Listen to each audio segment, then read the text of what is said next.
The sea should have put the fire out. Instead, it carried it. Flames crawled across the black water like living creatures, slithering over the waves, clinging to the hulls of ships that had nowhere to run. Men screamed, not because of the heat. They'd felt heat before, but because their world had just broken its own rules. Fire was supposed to fear water. Tonight, it was feeding on it. Welcome back, friends. In this episode, we're diving into one of the most terrifying and mysterious weapons in ancient history, Greek fire.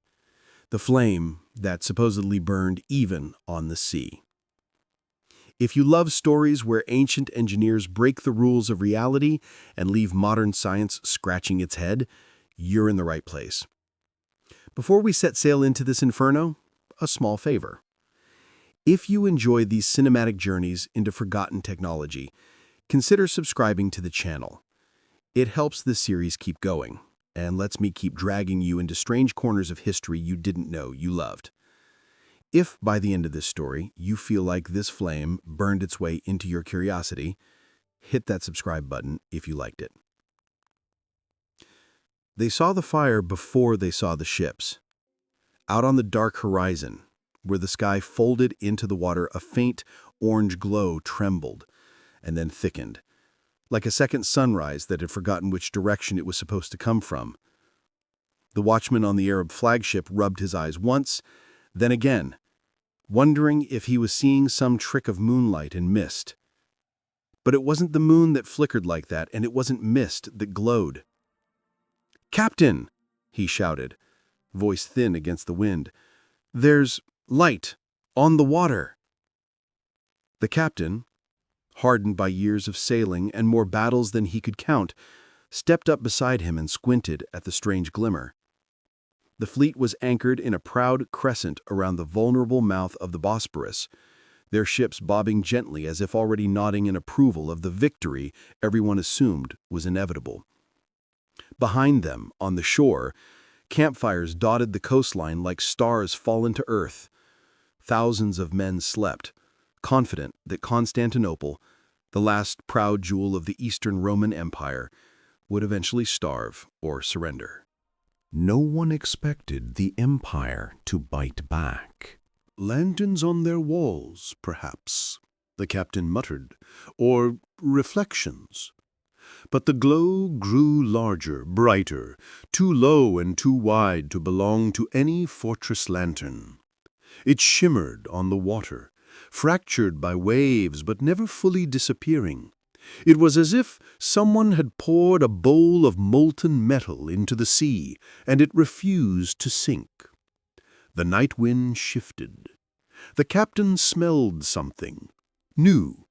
Not the familiar pitch and tar of ships, not the salt of the sea, not the smoke of distant campfires.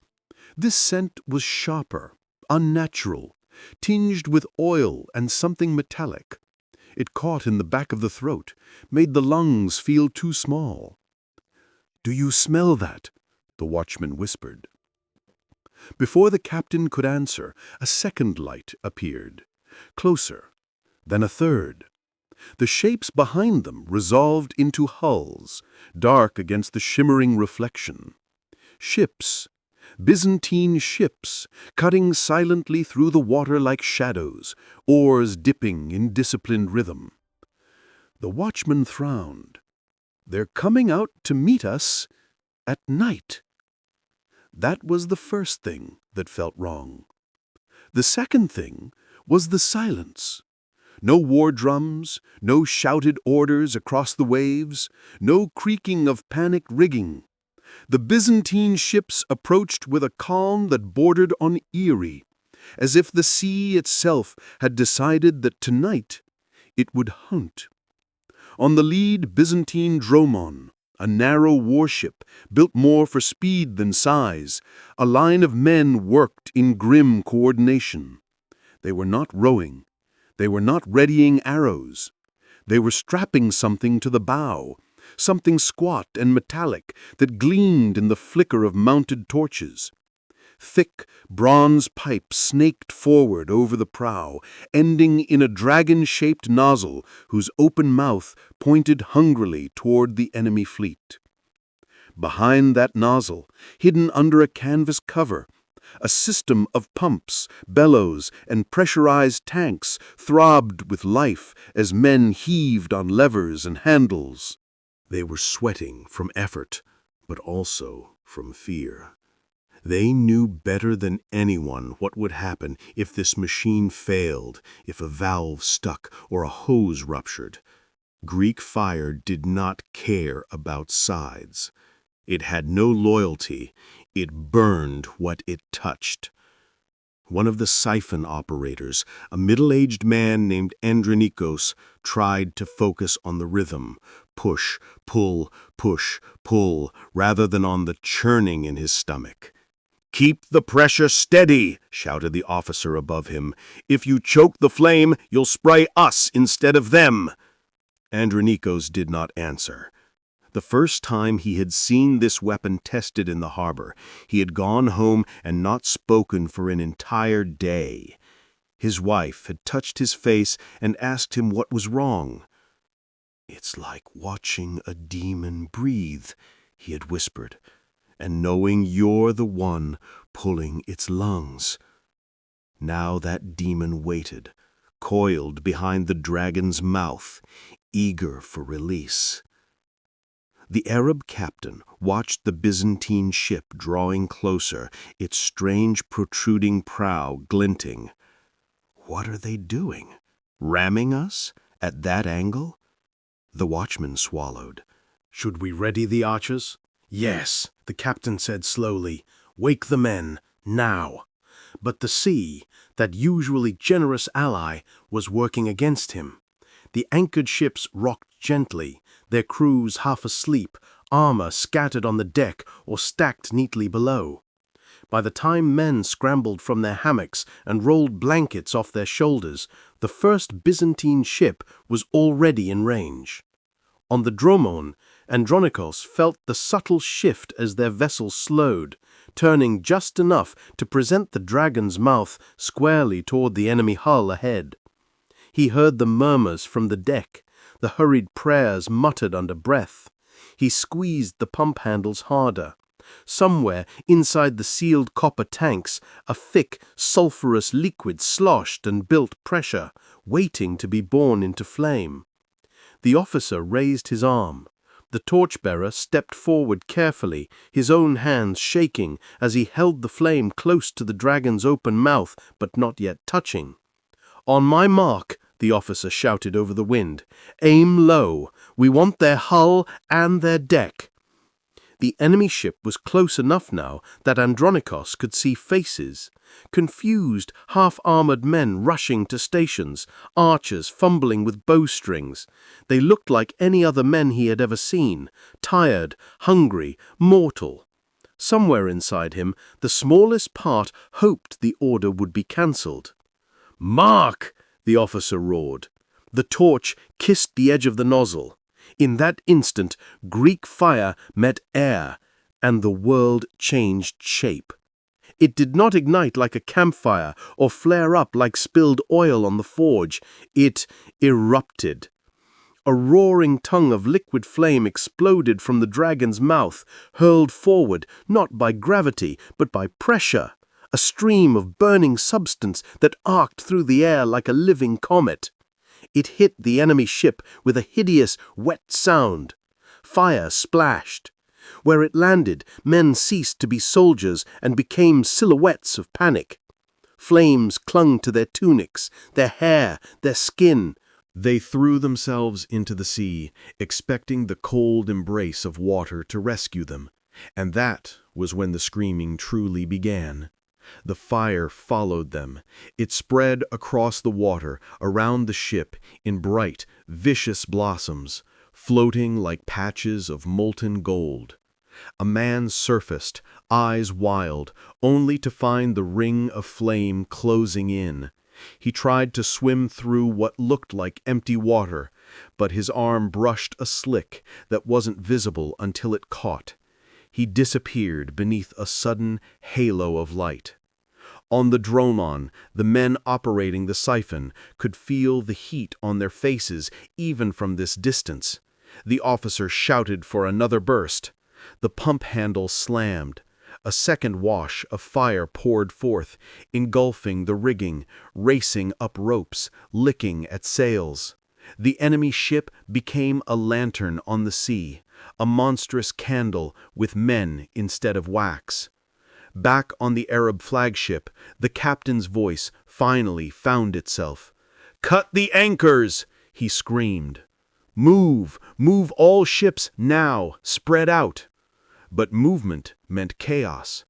In the dark, ships clipped each other's oars, tangled lines, collided in messy, panicked collisions.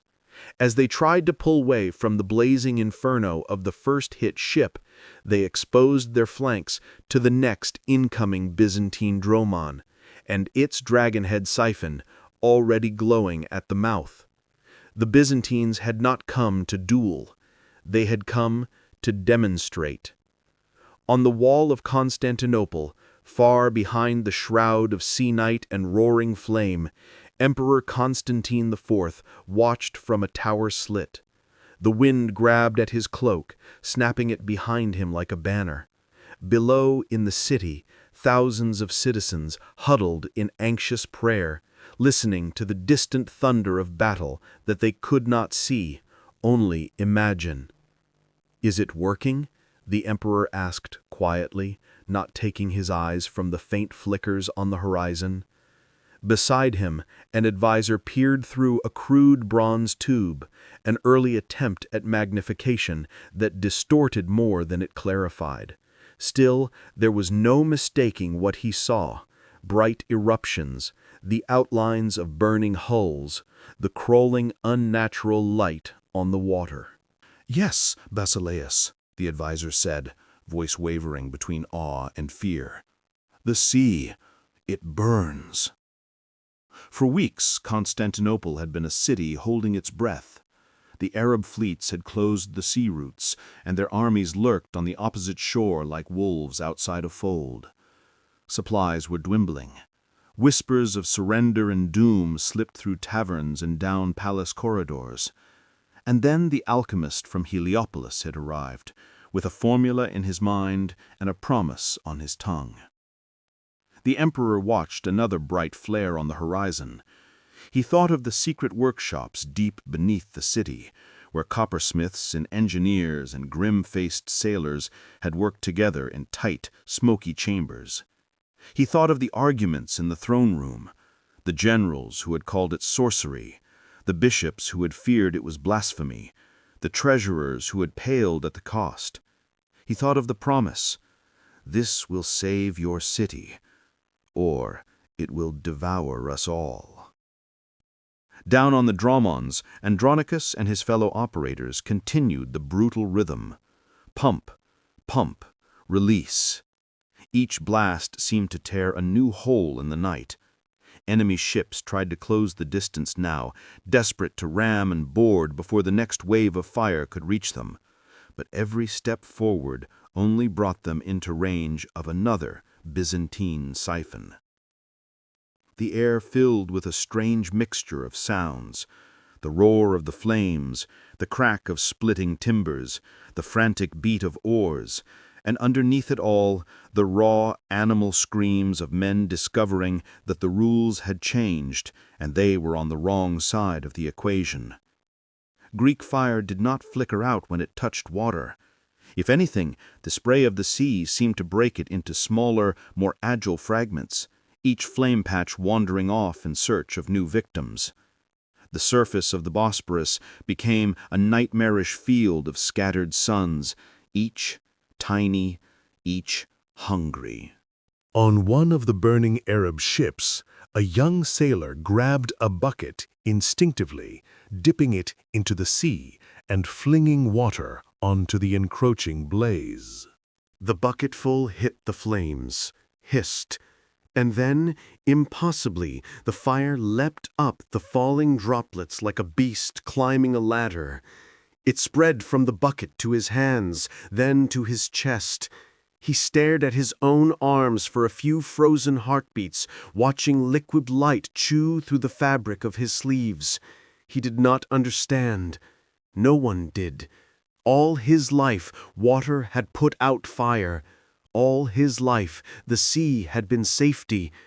Tonight, the sea was a weapon, and it wasn't theirs. Back on the Byzantine ship, Andronikos' shoulders burned from effort. Sweat mixed with the strange chemical stink in the air.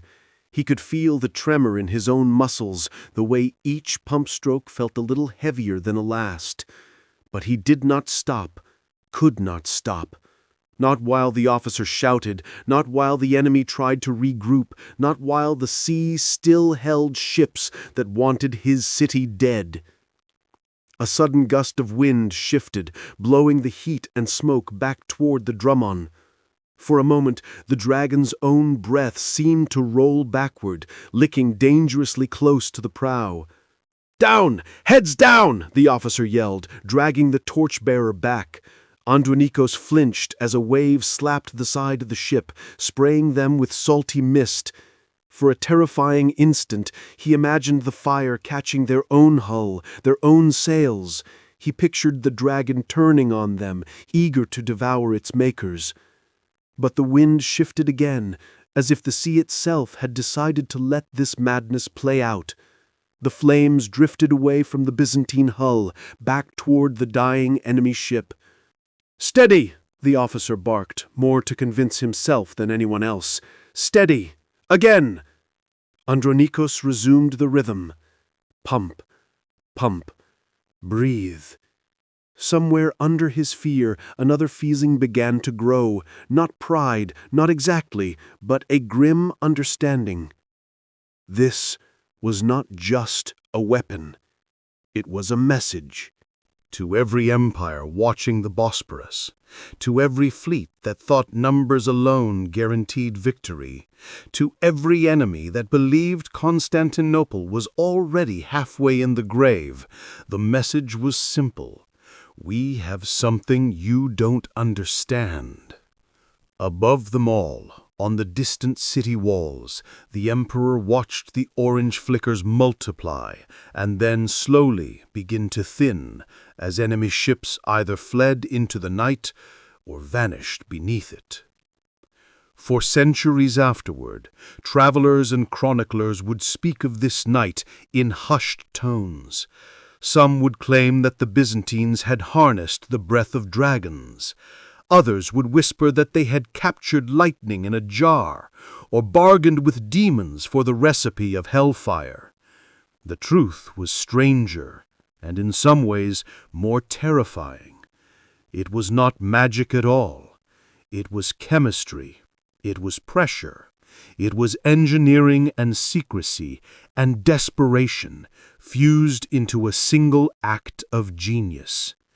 But on that first night, as the sea burned and men's ideas of what was possible broke like ships on rocks, no one cared about formulas or valves or copper pipes.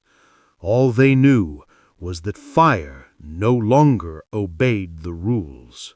And somewhere in the heart of Constantinople, in a guarded workshop that smelled of resin and sulfur, an aging inventor named Callinicus listened to the distant roar of battle and closed his eyes. He had given the empire a miracle. He had also unleashed something that could never fully be controlled. The question was no longer whether Greek fire worked. The question, from this night forward, would be, who controlled the flame and how long until someone else tried to steal it? That, however, is a story for another chapter. Sources. You said, Chapter 2. ChatGPT said, before I begin, the empire was not supposed to survive this long. By the late 7th century, Byzantium, the Eastern Roman Empire, was a dim, flickering candle in a storm of enemies. Once, Rome had stretched its fingers across 3 continents. Now those hands were trembling, clinging desperately to a shrinking patch of land around the glittering, vulnerable city of Constantinople. and every direction the emperor looked, he saw fire closing in. Not the fire of Greek ingenuity, the fire of conquest. The Arab caliphate had surged across the ancient world like a tidal wave, swallowing kingdoms that had once boasted legions and glory. Syria had fallen. Egypt had fallen. North Africa had fallen. The desert tribes had become an empire seemingly overnight, and they were hungry for the greatest prize of all, the city where east met west, where wealth flowed like a river, and walls rose like mountains. Constantinople. An empire cannot survive on walls alone. Emperor Constantine IV had whispered many nights from the balcony of his private chambers, staring toward the dark sea. Yet he knew that if those walls fell, so would everything else: culture, faith, lineage, memory. To the world outside, Byzantium looked doomed. To many inside, it felt doomed. But the Byzantines were stubborn survivors. Their empire was a mosaic of contradictions, brutal yet scholarly, suspicious yet ingenious, steeped in ceremony yet driven by fear. They had survived plagues, invasions, palace coups, and betrayals that made even seasoned soldiers shudder.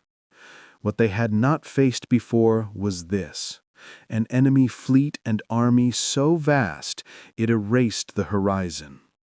The first sign of the coming siege wasn't a ship or an army. It was silence.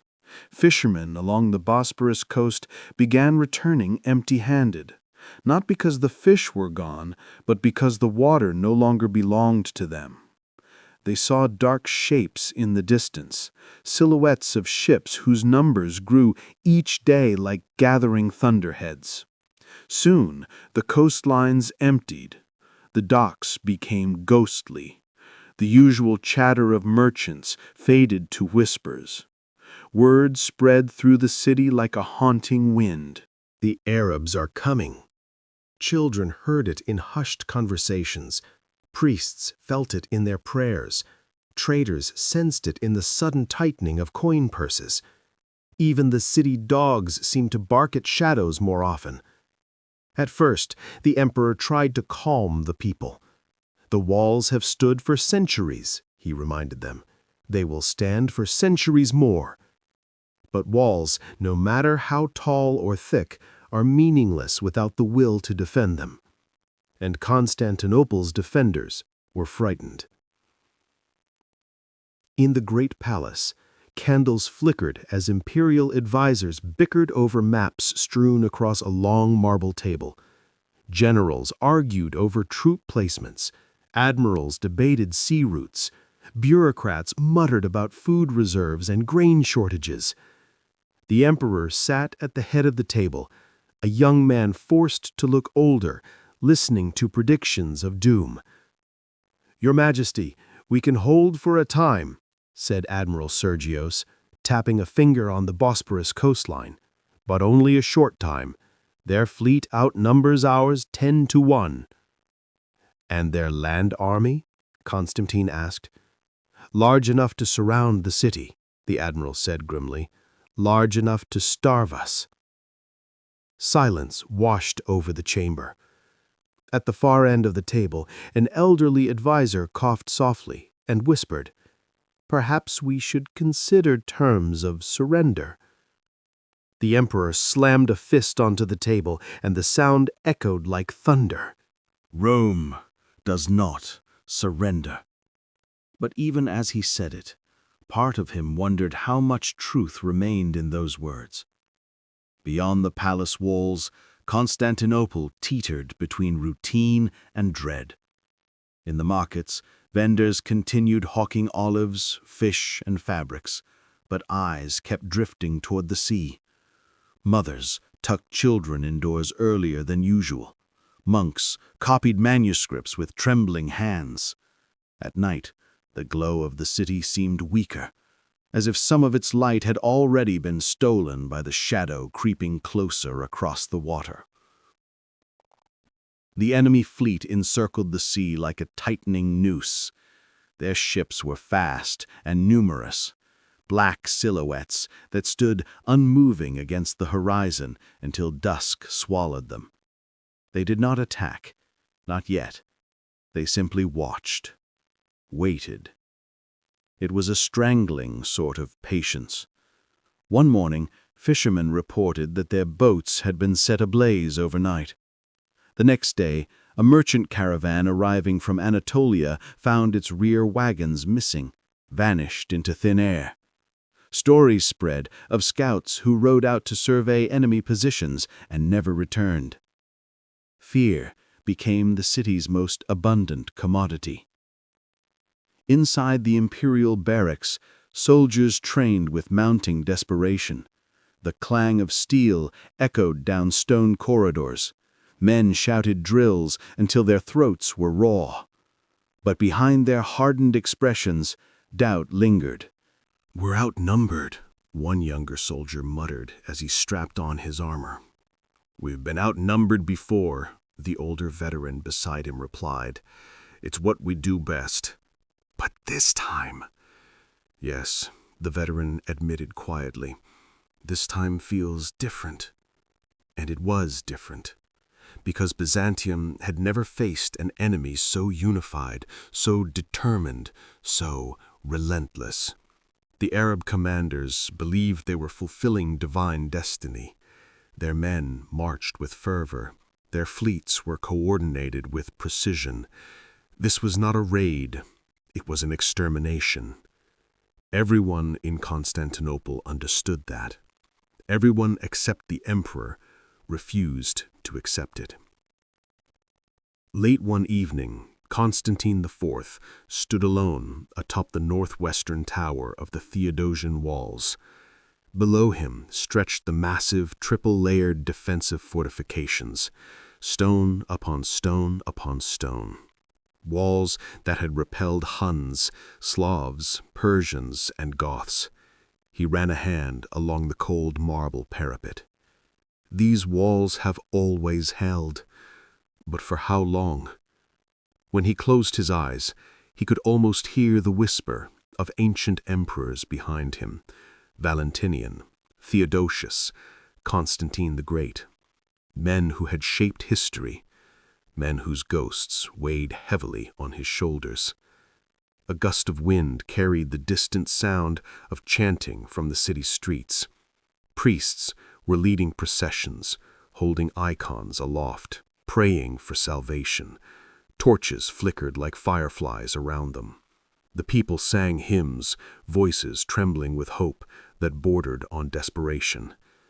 Constantine listened, absorbing their voices into his chest. He understood the unspoken truth. If the empire fell now, it would not be rebuilt. Rome's final flame would be snuffed out forever. The first enemy envoys arrived several days later, 3 men on horseback, their robes flowing behind them, carrying no weapons, but surrounded by a long line of mounted warriors. They stopped outside the walls and called out in a mixture of Greek and Arabic. "People of Byzantium, submit to the Caliph and your lives will be spared. Resist, and your city will be taken by force." A tense silence fell across the battlements. The emperor stepped forward. His voice, carried by the wind, sounded far calmer than he felt. "Tell your masters this: we are Romans. We do not bow to threats." The envoys exchanged glances. "This is your final warning," one said. The emperor's answer was simple and sharp as a sword edge: "No." The envoys rode away without looking back. Behind them, the siege began. The Arab land forces moved like a tide, encircling the land walls and cutting off every road leading into the city. Towers and trebuchets rose like skeletal giants as their engineers worked day and night. In the sea, their fleet locked into position, sealing the supply routes. No grain ships could enter. No reinforcements could escape. Constantinople was now an island, isolated, suffocating, trapped. Inside the city, people rationed food. Wells were monitored. Guards stood watch at every gate. Nights grew colder. Whispers grew louder. When will they attack? How long until the hunger begins? Is this the end? But unknown to the ordinary citizens, one man had arrived in the city weeks earlier. A man who did not belong to any regiment or noble house. A man with soot-stained hands, a mind like an axe, and a memory full of formulas. He had fled from Heliopolis, carrying nothing but a dangerous idea. His name was Callinicus, and he claimed he could give the emperor a weapon that could turn the sea itself into a wall of fire. Most dismissed him. Some feared him. A few believed him. But the emperor was desperate enough to listen. The council chamber filled with hushed voices as Callinicus presented his strange proposal. He spoke of oils and resins, of pitch and sulfur, of compounds that reacted violently with water. He described a thick, liquid fire that could be hurled across the sea in streams. "What you describe is impossible," one general scoffed. "And yet," Callinicus replied softly, "I have seen it burned with my own eyes." The emperor leaned forward. "Can you make enough to defend the city?" Callinicus hesitated. "If I have a workshop, materials, and secrecy, yes." "Secrecy?" Constantine asked. "Majesty," Callinicus said, lowering his voice, "if this weapon falls into the wrong hands, they will burn the world." For a long moment, no one spoke. Finally, the emperor nodded. "Give this man what he needs, and no one outside this chamber is to know." Thus began the creation of Greek fire, not as an act of ambition, not as a pursuit of glory, but as a final gamble by an empire standing at the edge of oblivion. As the enemy siege engines crept closer and the blockade tightened, an odd transformation began within Constantinople. Fear did not disappear, but it changed shape. Sharper, more focused. Rumors circulated that the emperor was planning something extraordinary. In dark workshops beneath the palace, teams of coppersmiths labored under torchlight. Siphons were forged. Tanks were hammered into shape. Pipes were polished until they gleamed like serpent scales. And every night, the doors to the workshop were bolted shut. No one knew what was being built. Some whispered it was a new catapult. Others suspected a strange form of alchemy. Only the emperor, Callinicus, and a handful of trusted engineers knew the truth. If this plan failed, the empire would fall. If it succeeded, the world would never be the same. And so Constantinople prepared, not with hope, but with grim resolve. On the final night before the enemy fleet attempted its first full naval assault, the emperor walked to the sea walls once more. The moon cast a pale silver path across the dark water. Enemy ships filled that path, stretching as far as he could see. He felt the weight of 1,000 years of history pressing down on him. This was the moment. The line between life and annihilation. The empire was brittle. The walls were old. The soldiers were tired. The food was scarce. But beneath the palace, a weapon slept. A weapon that, if awakened, could tilt destiny itself. Constantine closed his eyes and whispered a final prayer. Let the fire answer. Because the empire was down to its last hope, a hope that burned, and soon, very soon, the world would witness what happened when a dying city chose to fight with flame instead of surrender. The night the sea burned was only the beginning. The empire still stood on a knife's edge, and its survival now depended on a man with a secret formula and a weapon the world believed was impossible. He arrived in Constantinople under a cloak of smoke. Not the smoke of battle, though the scars of war clung to him like ash, but the smoke of a city that whispered, "We are burning from the inside out." When Callinicus of Heliopolis passed through the gates, he carried nothing more than a leather satchel, a cracked flask, and a mind filled with formulas that could save an empire or doom it beyond repair. His clothes were torn, his beard was singed, his eyes, dark and restless, shifted constantly, as if expecting shadows to reach out and drag him back into the nightmare he had escaped. Most refugees fled with fear in their eyes. Callinicus fled with a secret, and that made him the most dangerous man in Byzantium. The guards at the city gate barely noticed him at first. Thousands of displaced people had been flooding into Constantinople for months. Farmers from Syria, merchants from the Levant, monks from burned-out monasteries. But there was something different about this lone traveler. He did not walk like a fugitive. He walked like a man on a mission. When questioned by the guard captain, Callinicus spoke only one sentence. "I must see the emperor. I bring a weapon." The captain scoffed. Plenty of desperate men made wild claims to secure an audience with the throne, but there was something in Callinicus's voice, steady, cracked, desperate yet determined, that made the captain pause. "What kind of weapon?" the captain asked.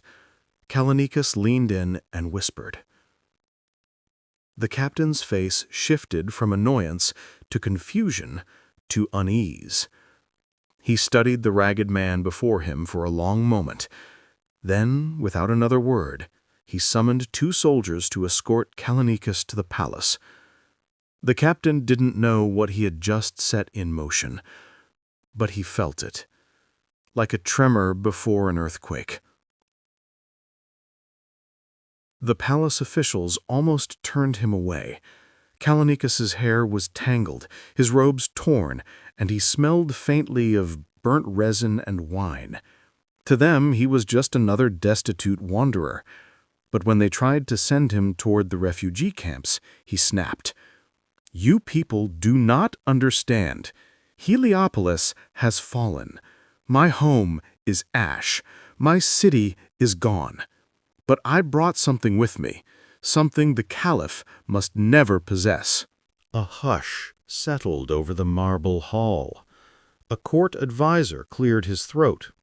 "And what is it you believe you carry?" Callinicus looked him straight in the eye. "Fire," he said.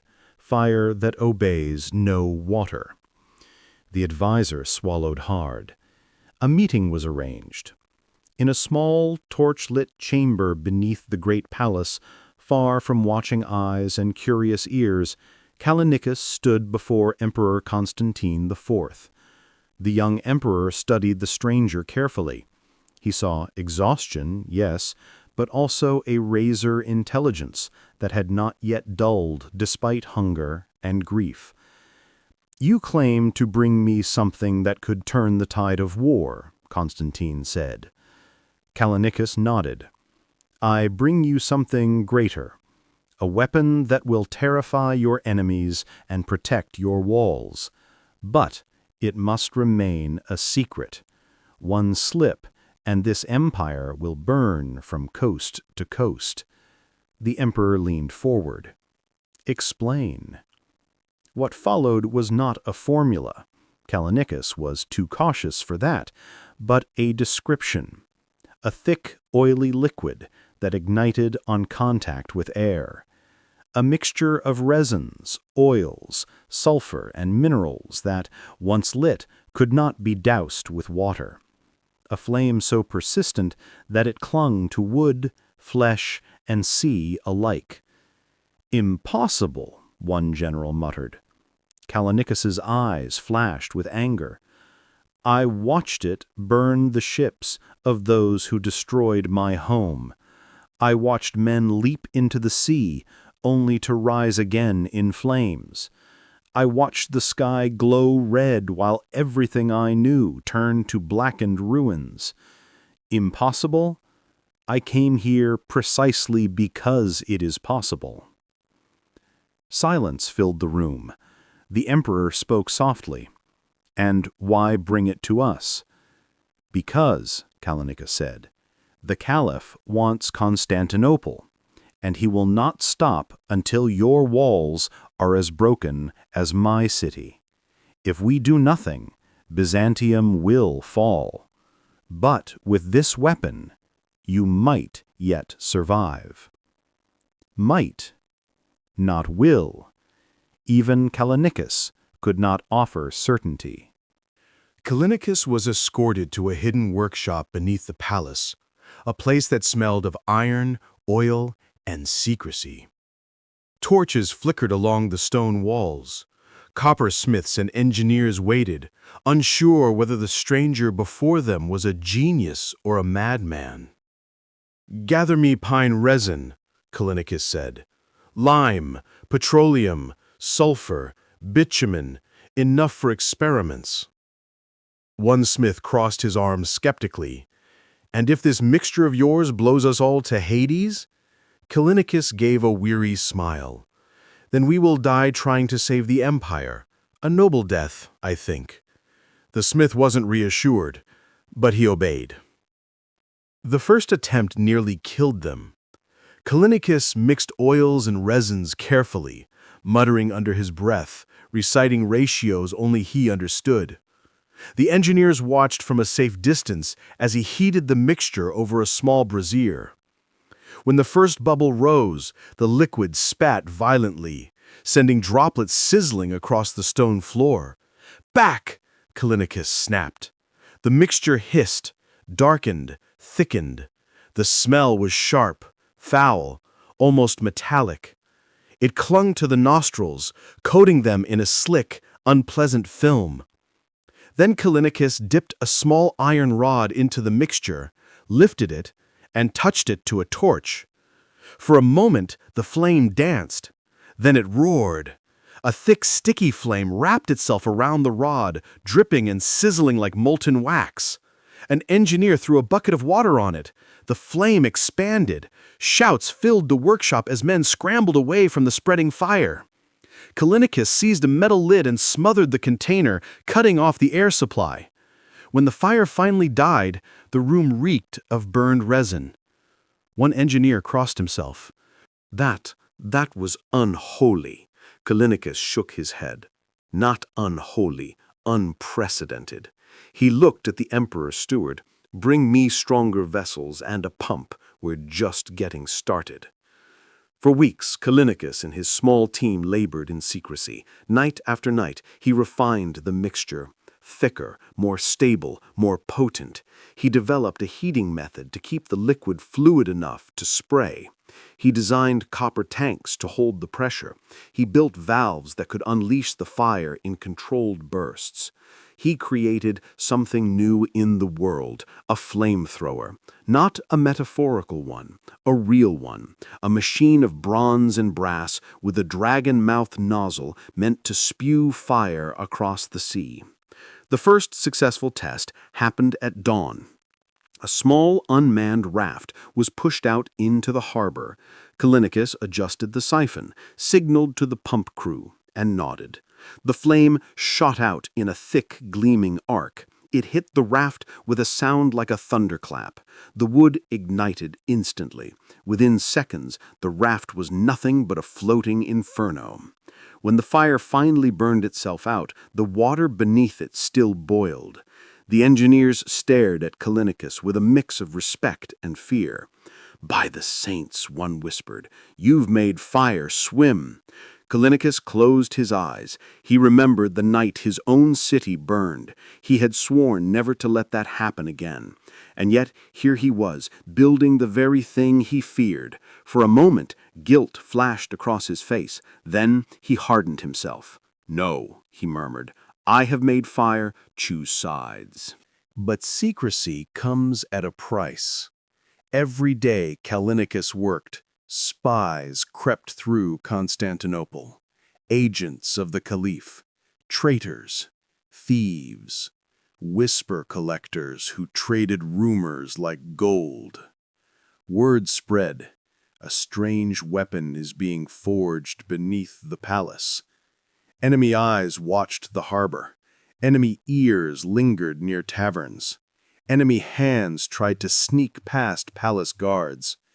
The emperor increased security. Doors were triple bolted. Workers were sworn to silence under threat of execution. Only a handful of men ever approached the workshop, and Callinicus kept the formula entirely in his head. No records, no scrolls, no notes. Knowledge that could destroy empires would not be allowed to sit on parchment. He slept lightly, waking at every creak. He ate little, spoke less, and aged years in a matter of weeks. His hands trembled from fatigue. His eyes reddened from smoke. Yet he worked without pause.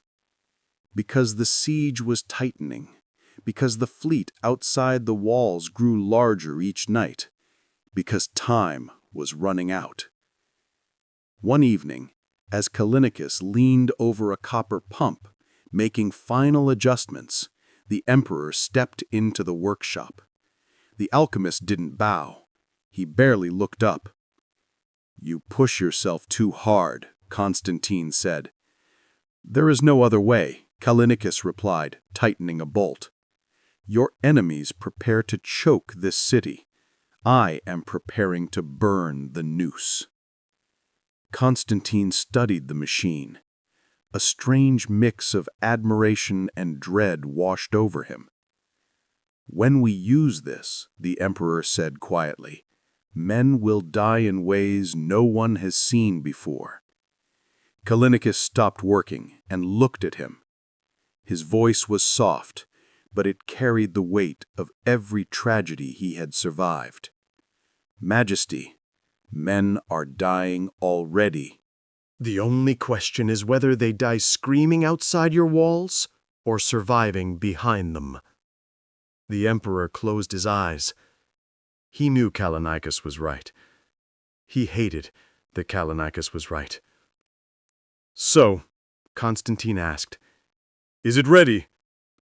Callinicus stepped back from the machine, wiping sweat and ash from his brow. "Yes," he said, "the fire is ready." Then he added, almost as a warning, "But once you unleash it, you cannot put it back." A week later, Byzantine dromons slipped from the harbor under moonlight. They carried no banners, no fanfare, no songs of war. Instead, they carried something far more dangerous: siphons, tanks, dragon-headed nozzles, and the alchemist's impossible fire. Callinicus watched from the harbor wall as the ships vanished into the night. He whispered a prayer, whether for the sailors, the city, or his own soul, even he wasn't sure. But he knew one thing: this moment would be remembered, because he had not just created a weapon, he had created a turning point. And soon, the world would see what happened when desperate men armed themselves with flame that defied the sea. Greek fire would meet the enemy, and history would ignite.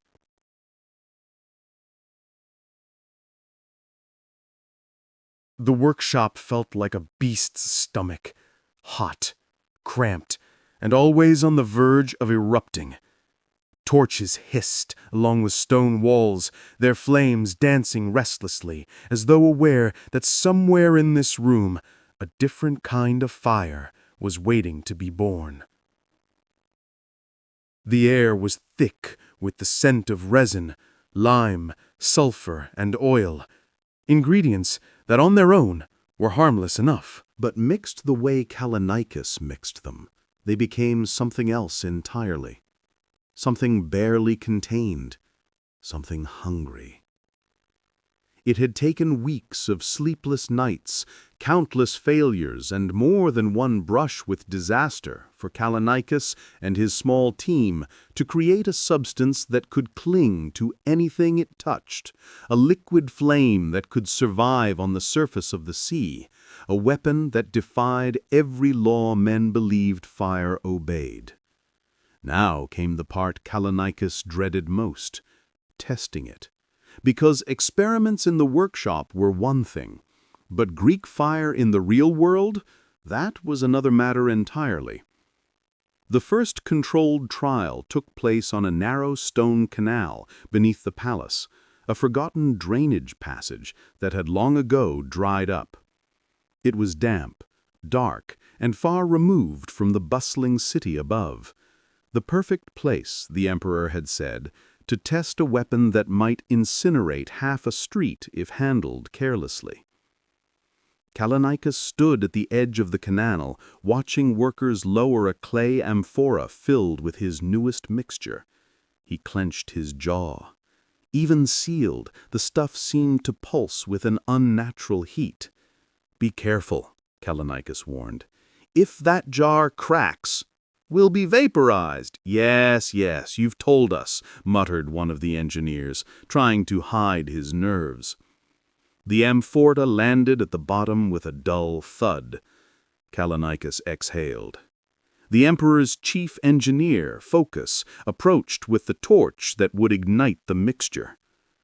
"Do we do this the way you instructed?" Phocas asked. Callinicus nodded. "Exactly so. 1 drop, no more." Phocas lifted the lid of the amphora. A foul-smelling vapor leaked out, sharp and oily, burning the nose. He dipped a metal ladle inside, scooping a single spoonful of the viscous liquid. Even in the dim torchlight, the mixture shimmered strangely, catching colors that did not belong in any flame known to man. He touched the ladle's contents to the torch. The instant is result was instantaneous. The flame didn't ignite, it exploded. A blinding gout of fire surged upward, splashing onto the canal walls and crawling along them like molten serpents. Engineers stumbled back, arms raised, as the fire devoured the air with a roar.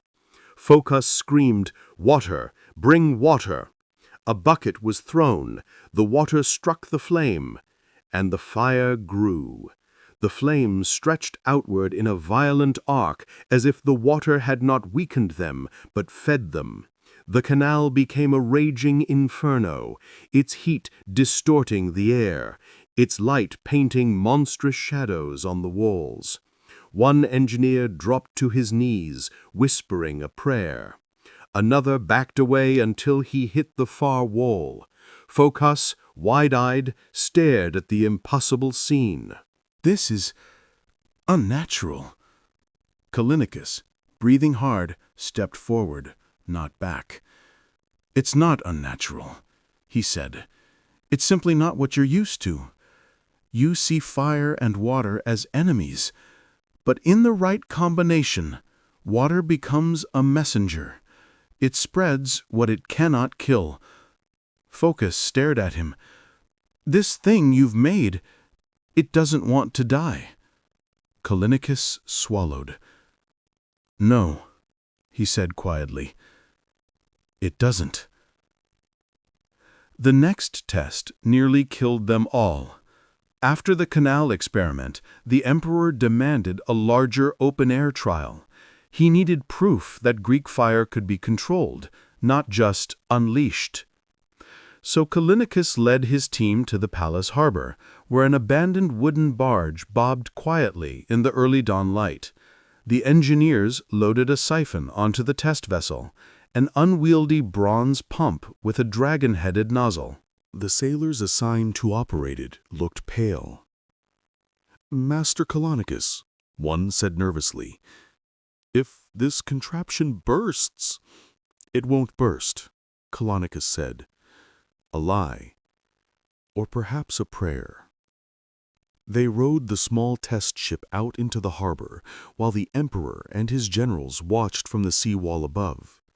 The air was silent, except for the gentle splash of oars. Tension weighed on everyone's shoulders. Callinicus stood in the center of the boat, gripping the siphon tightly. "Begin the pumping," he ordered. Two sailors worked the bronze handles, muscles straining as the pressure inside the tank built. Callinicus could hear the liquid sloshing. He could feel the metal growing warm beneath his hands. "Hold steady. Not too fast." The sailors nodded, faces dripping with sweat. Phocas lifted a torch. "Callinicus," he warned. "Make sure—" "I know," Callinicus snapped. Because this was the moment, the first test of the weapon as it was meant to be used. He motioned for silence. Then he brought the torch close to the dragon's mouth. The Greek fire met the flame, and the sea inhaled. A burst of fire shot out across the harbor like a streak of liquid sunlight, hitting the wooden barge 50 paces away. The barge ignited instantly, flames racing up the mast, devouring sails, turning wood to blistered charcoal. The wind carried the blaze across the water, sparking small patches that drifted like fiery petals. The sailors panicked. "It's drifting toward us," one shouted. Callinicus turned the siphon sharply, sending another controlled burst to carve a barrier of flame between the drifting patches and their boat. The crowd on the seawall gasped. The emperor whispered, "By God!" But then, the pressure inside the siphon spiked. Callinicus heard the metal groan. The dragon's mouth shuddered. A rivet popped free and shot past his ear like a dart. "Cut the pressure!" Callinicus shouted. "Stop pumping!" The sailors froze, but the heat, fear, and chaos had already worked their poison. Another rivet snapped, then another. The siphon bucked like an angered beast. Callinicus lunged forward, slamming a release valve with all his strength. A geyser of hot steam blasted upward, nearly scalding his face. But the tank cooled, the pressure dropped, the siphon went limp. The boat rocked violently. Silence. Only the burning barge crackled in the distance. On the wall above, the emperor exhaled in relief. Callinicus wiped sweat from his brow and muttered, "This weapon wants to kill its wielder as much as its target." Phocas shook his head. "If this is the power we seek to wield, perhaps it is too much." Callinicus turned to him. "No, this is how we will survive." Then more quietly, "But We must learn to tame it. They refined the pumps. They strengthened the tanks. They tested pressure levels until every sailor knew the signs of danger by heart. And slowly, painfully, Greek fire became not just a weapon, but a controllable weapon. Yet every man who worked with it understood the truth. Greek fire was never truly safe. It breathed, it pulsed, it demanded respect. Mishandle it, and it would punish you. The emperor inspected the final prototype himself. He ran a hand along the dragon-shaped nozzle, its bronze surface gleaming in torchlight. "Will it hold in battle?" he asked. Callinicus hesitated. "It will," he said finally, "if the men are careful. And if they are not," he didn't need to. But even with improvements, disasters still happened. During one late-night test, a gust of wind blew a flame backward toward the test ship. 2 sailors dove overboard. Another threw a cloak over the flame, extinguishing it only seconds before it reached the tank. Another time, the pressure valve jammed and sent a stream of unlit mixture shooting into the air like a geyser of oil. The engineers scrambled to keep it from reaching the workshop torches. Each incident carved deeper truth into the hearts of Callinicus's team. They had created something that obeyed no one. Still, the emperor pushed for readiness. The enemy fleet was gathering. Time was running out. Callinicus worked through fevers, through exhaustion, through the bone-deep ache that settled in his hands. He knew what hung in the balance. He knew what failure would look like. He'd seen it in Heliopolis. And so the tests continued, improved, refined, perfected as much as perfection was possible for something this volatile. Until one night, after a final flawlessly executed harbor test, Callinicus stood on the dock and watched the last flames die on the water. Phocas approached him. "It works," the engineer said quietly. "You've done it." Callinicus stared at the dark outline of the enemy fleet far on the horizon. "No," he whispered. "Not yet." Phocas frowned. "What do you mean?" Callinicus closed his eyes. "Greek fire is ready, but the men who will use it, they are not." Because Greek fire was not just a weapon. It was a responsibility, a burden, a curse that demanded unwavering discipline. And soon that curse would be placed in the hands of sailors who had never seen a flame behave like a living creature. The first sparks had been lit. The weapon was breathing, and in Chapter 5, the Byzantines would learn the next terrifying truth. A weapon this powerful required a machine just as extraordinary to unleash it. The weapon was only half a weapon without the machine that breathed life into it. Greek fire, volatile, stubborn, alive, needed a vessel worthy of holding it and a throat powerful enough to hurl it across the waves. It was not something that could be thrown from clay pots like common pitch, nor poured by trembling hands from the decks of ships. It needed pressure, precision, engineering that did not yet exist. And so, deep beneath Constantinople, in the vaulted workshop lit by wavering torches and the nervous sweat of its craftsmen, the forging of the siphon began. The men who worked there didn't call it a siphon in the early days. They called it the monster. Because every time they tried to tame Greek fire with new metal, new valves, new pipes, the weapon reminded them who held the real power. The forge beneath the palace. The workshop itself was a labyrinth of copper dust and ringing hammers. Smoke clung to the high stone ceiling, drifting in lazy swirls, giving the impression of a storm contained inside a cave. Furnaces roared like hungry beasts, glowing white-hot. Coppersmiths' hammers struck anvils in relentless rhythm, clang, clang, clang, echoing like a heartbeat. Callinicus supervised everything. He moved between workstations with the restless energy of a man racing against fate. His hands were never still, tightening bolts, adjusting blueprints, scraping soot from pipes, or mixing yet another experimental batch of Greek fire.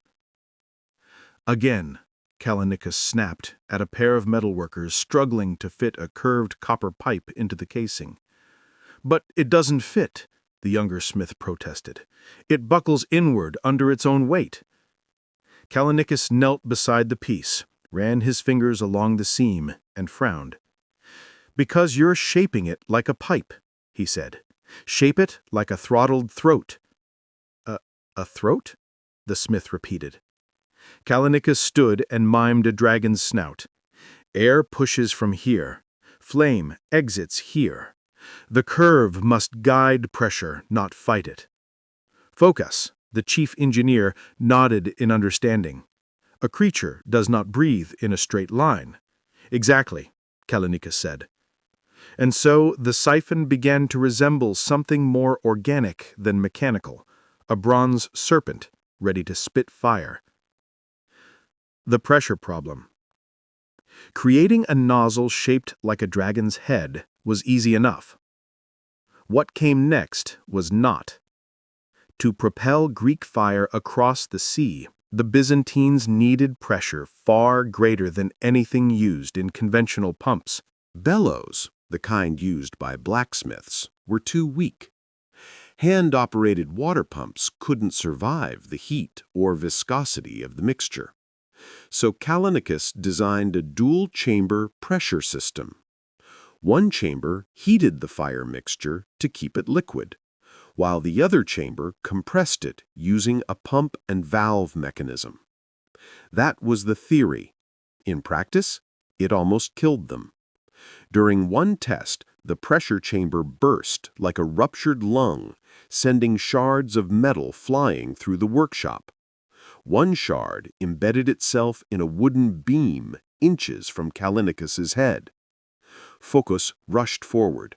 "We need stronger bronze." Callinicus shook his head. "Not stronger, more flexible. Thick metal cracks under uneven heat. Layer it, 2 sheets, hammer them thin, and bind them together with resin between." The smiths stared. "That's madness," one muttered. "No," Callinicus replied, "that's survival." They hammered the metal as instructed. Laminated bronze, bonded like armor plates. When they tested it again, the chamber held. Barely. The secret heating system. Heat was necessary. Without it, Greek fire turned sluggish and thick as mud. With too much heat, it became explosive. So Callinicus designed a small brazier embedded beneath the tank, using charcoal that burned steady and low. A sliding bronze panel allowed the operator to adjust the heat without removing the lid. But even this came with risks. During one test, a stray spark fluttered into the siphon's loading chamber. A flare of light erupted, and the entire workshop froze. Callinicus dove forward and slammed the lid shut. Boom! The pressure valve screamed. The bronze dragon's neck rattled violently. Flames shot out of tiny seams in the metal. Someone shouted, "Get out! She's going to blow!" But the siphon didn't explode. It roared. A massive plume of fire erupted from the nozzle, shooting across the workshop and scorching a mural of St. Michael on the far wall. When the flames died, the mural was blackened, except for the saint's sword, which somehow remained untouched. The craftsman took it as a sign. Callinicus took it as a reminder. Greek fire demands respect. The dragon takes shape. Piece by piece, the siphon grew. A bronze spine reinforced the central pipe. A valve-like tongue was installed inside the dragon's throat to control the flame. Pressure gauges, primitive but functional, were carved with marks indicating danger zones. But the most beautiful part was the head. Sculpted by a master artisan, the dragon's visage was fierce. Curved horns, flared nostrils, and open jaws designed to belch flame. "That's too ornate," Phocas said one morning. "This is a weapon, not a sculpture." Callinicus disagreed. "A monstrous fire should come from a monstrous face," he said quietly. "Let the enemy see what comes for them." He paused before adding, "Fear is part of the weapon." Training the sailors. Once the first siphon was ready, the next challenge was teaching men to use it. The sailors chosen were hand-picked, steady hands, calm nerves, loyal hearts. They were brought into the workshop at night, blindfolded until they reached the door. Callinicus greeted them with a stern warning. "What you learn in this room does not reach your families, your friends, or your priests. Speak of this, and you jeopardize the empire." The sailors nodded nervously. Callinicus walked them through the parts. "This pump is your heart. This valve, your breath. This nozzle, your voice. Misuse any of them, and you die." He was not exaggerating. During the first training session, one sailor turned the pressure pump too quickly. The siphon spat a bead of fire backwards, grazing his forearm. His scream echoed through the workshop. He survived, but the burn scarred him for life. "Better a scar now than a grave later," Callinicus said. They continued training late into the night. Pump, release, aim, reset, extinguish, reload, over and over again, until even in the dark the sailors could assemble the siphon with their eyes closed. The night of the first full test. The emperor himself attended the final test. A large wooden hulk, an old retired bulk freighter, was anchored a short distance from the palace pier. The siphon had been bolted to the prow of a dromon. Torches flickered in the cool night air. The mood was tense. "Begin," Constantine ordered. 2 sailors pumped. Callinicus checked the pressure gauge. The dragon's mouth began to hiss. Phocas lit the ignition torch. The first burst of flame shot out, longer, stronger, more forceful than anything before. It struck the hulk with such fury that the wooden frame shuddered. Then it began to burn, not like ordinary fire, not as embers, but as a living thing. The flames raced across the deck, climbed the mast, and leapt down the far side as though searching for more to devour. The sea around the hulk shimmered with patches of burning liquid. Constantine flinched. Phocas whispered a prayer. The sailors stared in disbelief. Callinicus did not move. He only watched, face stony, eyes reflecting the inferno.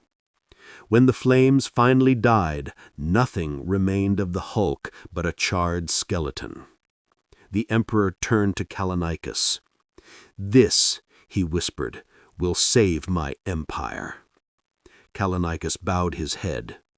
"If the fire chooses to obey." The monster is ready. The siphon had been forged.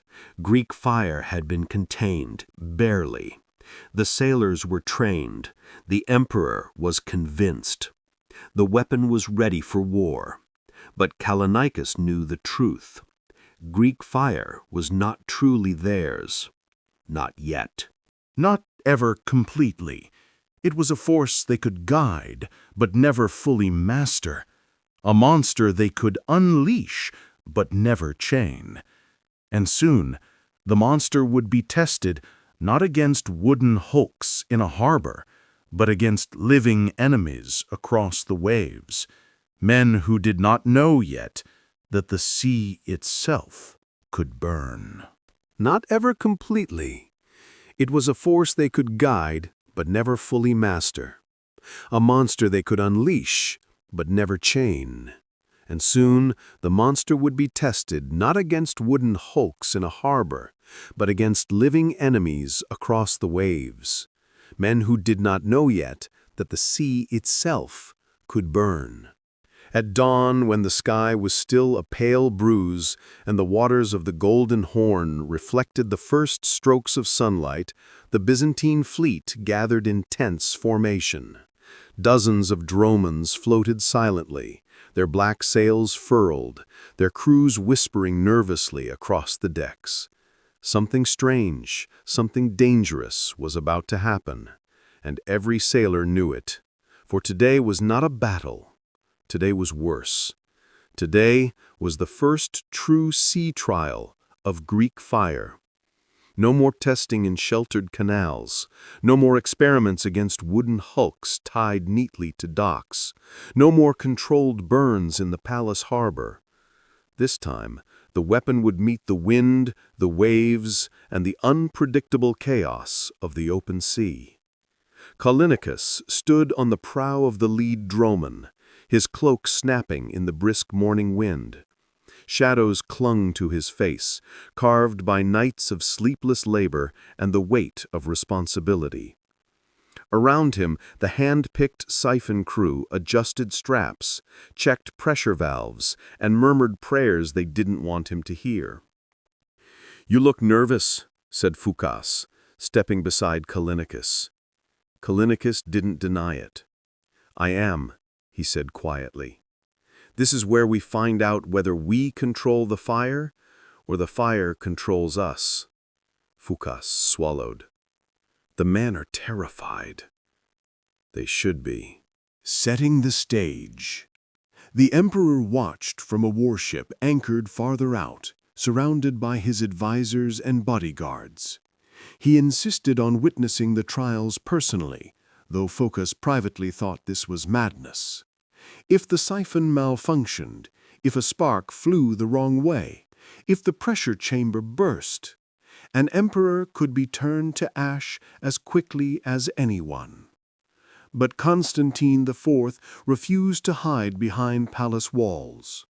"That weapon is the future of this empire," he had declared, "and I must see my future with my own eyes." Now his ship waited at a safe distance as 3 test dromons moved into position. The target? A large, abandoned cargo vessel, anchored in the center of the bay, a ghost ship waiting to be consumed. The crews of the test ships moved with rehearsed precision, though dread weighed them down like iron. Greek fire was loaded into sealed bronze tanks. Pumps were oiled, nozzles inspected. Every step was performed methodically, as if a single mistake might wake the fire before its time. Because it could, and had, twice. Callinicus looked at the test vessel across the rippling blue water. "This is it," he murmured. Trial 1. The wind turns. The first test dromon approached the target ship at an angle, just as it would during battle. The sea was calmer than expected, a gift from the gods or a trap. The sailors lowered the siphon into position. "Heat the chamber," Callinicus ordered. A small brazier under the tank was lit. The metal warmed. The thick mixture inside began to loosen. The pump crew began their rhythm. Push, pull, push, pull. The pressure rose. Callinicus watched the gauge. Steady, steady. Phoukas held the ignition torch close to the dragon's mouth. "Ready!" he shouted. Callinicus lifted his hand, and the wind shifted. A new gust blew in from the northeast, sharp and unexpected. The boat lurched, the dragon's mouth wavered slightly. "Hold fire!" Callinicus yelled. But his warning came a fraction too late. Focus touched the torch to the nozzle. Greek fire burst forth in a molten arc and immediately veered toward the ship's own bow. "Down!" Callinicus roared. The sailors dove to the deck. Flames slammed into the air above their heads, licking the rigging, scorching rope, melting tar. A few droplets splattered onto the deck, sizzling but not catching fully, by sheer miracle. Bells rang, men shouted. A wave splashed against the hull, scattering tiny burning globes across the surface of the water. Callinicus scrambled to his feet. "Adjust the nozzle! Full starboard! Now!" The sailors obeyed. The stream corrected, flaring toward the target ship at last. It struck like a comet. The cargo vessel exploded into flame. But the first result was clear. Greek fire could kill its own crew as easily as it killed an enemy. The emperor watched from afar, lips tight, knuckles white. Callinicus turned to his men. "Remember this. The sea is not your friend. The wind is not your ally. Greek fire is not your servant. You must anticipate everything." One sailor whispered, "We might as well attack the gods themselves." Callinicus didn't disagree. Trial 2. The fire fights back. The second trial began hours later, after the crew cleaned the scorch marks from their deck and replaced damaged rigging. The target ship's blazing corpse had already sunk, hissing into the depths. A fresh hulking vessel was dragged into place. This time, Callinicus took extra precautions. "Keep us at a 40-degree angle, not straight, not broadside," he instructed. "The wind will try to push the flame back. Let it try." Focus nodded grimly. The heat chamber warmed. The pumps resumed. The pressure rose. Callinicus signaled. The burst of flame shot out perfectly. Clean, controlled, deadly. It struck the target ship's side in a blinding arc. The hull caught instantly. The sailors cheered too soon, because as the fire burned, droplets drifted outward on the wind. Tiny globes of Greek fire, no bigger than a peach pit, floated back toward the Testdromon. "Shields up!" Callinicus shouted. Sailors raised large bronze plates, hastily forged barriers meant to deflect or extinguish stray flames. The fiery droplets struck the metal and clung to it. The plates erupted in flame, turning into blazing discs in the sailors' hands. Men panicked, threw their shields overboard, and backed away in horror. One droplet hit the deck. A small, writhing puddle of flame appeared, alive, stubborn, hissing like an angry serpent. Callinicus dashed forward, grabbed a shovel, and smothered it with sand. The flame died with a furious hiss. He looked up, face slick with sweat. "This is why you carry sand everywhere, not water. Never water." Focus nodded, shaken. "The fire, it wants more." "Yes," Callinicus whispered. "Always more." Trial 3. The monster is unleashed. By late afternoon, the final test began. The largest of the test vessels, a heavily reinforced dromon, took position. On board were the best-trained sailors, the strongest siphon crew, and Callinicos himself. The emperor stood at the prow of his viewing ship, silence gripping him. "Ready," Callinicos commanded. The pressure chamber hummed. The nozzles gleamed. The dragon's head seemed eager. "Pump," he ordered. The sailors moved with perfect rhythm. "Heat stable," Phocas confirmed. The flame burst forth, longer, louder, stronger than ever before. It struck the target ship with a roar that echoed across the entire bay. The wooden vessel erupted in a towering column of fire that reached toward the sky like a pillar. Smoke billowed upward in black spirals. Flames consumed the hull, the mast, the ropes, everything. Even the sea beneath it boiled. Sailors aboard nearby ships gasped. Some crossed themselves. Others stared, transfixed, unable to believe what they were seeing. The emperor looked shaken. This was no human weapon. This was a god's wrath, bottled and harnessed. A whisper spread across the water. Greek fire. The monster had been unleashed. When the flames finally died, there was no ship left. Not even charred timber. Just a patch of steaming water. Aftermath. The price of power. Callinicus stood beside the silent siphon. His face was blackened with soot, his hair damp with sweat. He was trembling, not with fear, but with exhaustion and the overwhelming gravity of what he had created. Phocas approached him, voice low. "It works." Callinicus shook his head. "No," he corrected, "it lives." He looked at the sailors, who stared at the nozzle with reverence and dread. He said, "We must remember that we are not masters of this fire, we are merely its handlers. If we become careless, it will turn on us." They nodded silently. Above them, the emperor raised his arm in salute.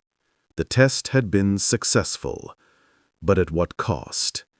Because now, without a doubt, the monster was awake, and soon it would face real enemies, enemies who had no idea what nightmare awaited them across the waves.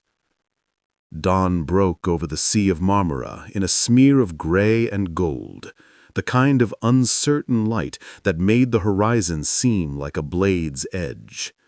The wind carried the faint scent of salt and tar, and under it something heavier, anticipation, tension, fear. Thousands of men awoke that morning knowing the world might end before nightfall. The Arab fleet had anchored off the coast of Cyzicus, eager to tighten the noose around Constantinople. Their ships stretched across the water like a floating forest, oars raised in neat rows, sails furled, crews confident and eager for conquest. After all, they outnumbered the Byzantines 2-1. Some said 3-1. Others whispered 4. But the numbers didn't matter. Not today. Because the Byzantines had brought something else. Something the enemy had never imagined. Something even the Byzantines barely understood. Greek fire. And today, for the first time, it would burn not in secret trials or cautious tests, but in war. For real. With everything at stake. The calm before the storm. On the Byzantine flagship Kyrios, the sailors moved in tense silence. The decks glistened from the morning mist, and the dragon-headed siphon mounted at the prow waited like a bronze predator poised to strike. Callinicus stood beside it, his arms crossed tightly across his chest. His eyes were rimmed with exhaustion, as if he hadn't slept since the sea trials. In truth, he hadn't. The weight of what was about to happen pressed against him like a millstone. Phocas, the chief engineer, joined him. "You should rest," Phocas said. Callinicus gave him a long, hollow look. "If something goes wrong today, rest will not exist. For any of us." Phocas didn't argue. Below deck, the siphon crew pumped the pressure chambers slowly, carefully, warming the mixture to a perfect consistency. Every movement was deliberate, rehearsed 100 times. They knew mistakes meant death. Not for the enemy, for themselves. The emperor was not present at this battle. He remained in Constantinople, guarding the capital. But his orders had been clear. Strike fast, strike first, strike with fire. As the other Byzantine dromons formed a wedge behind the Kyrios, Callinicus inhaled the cool sea air.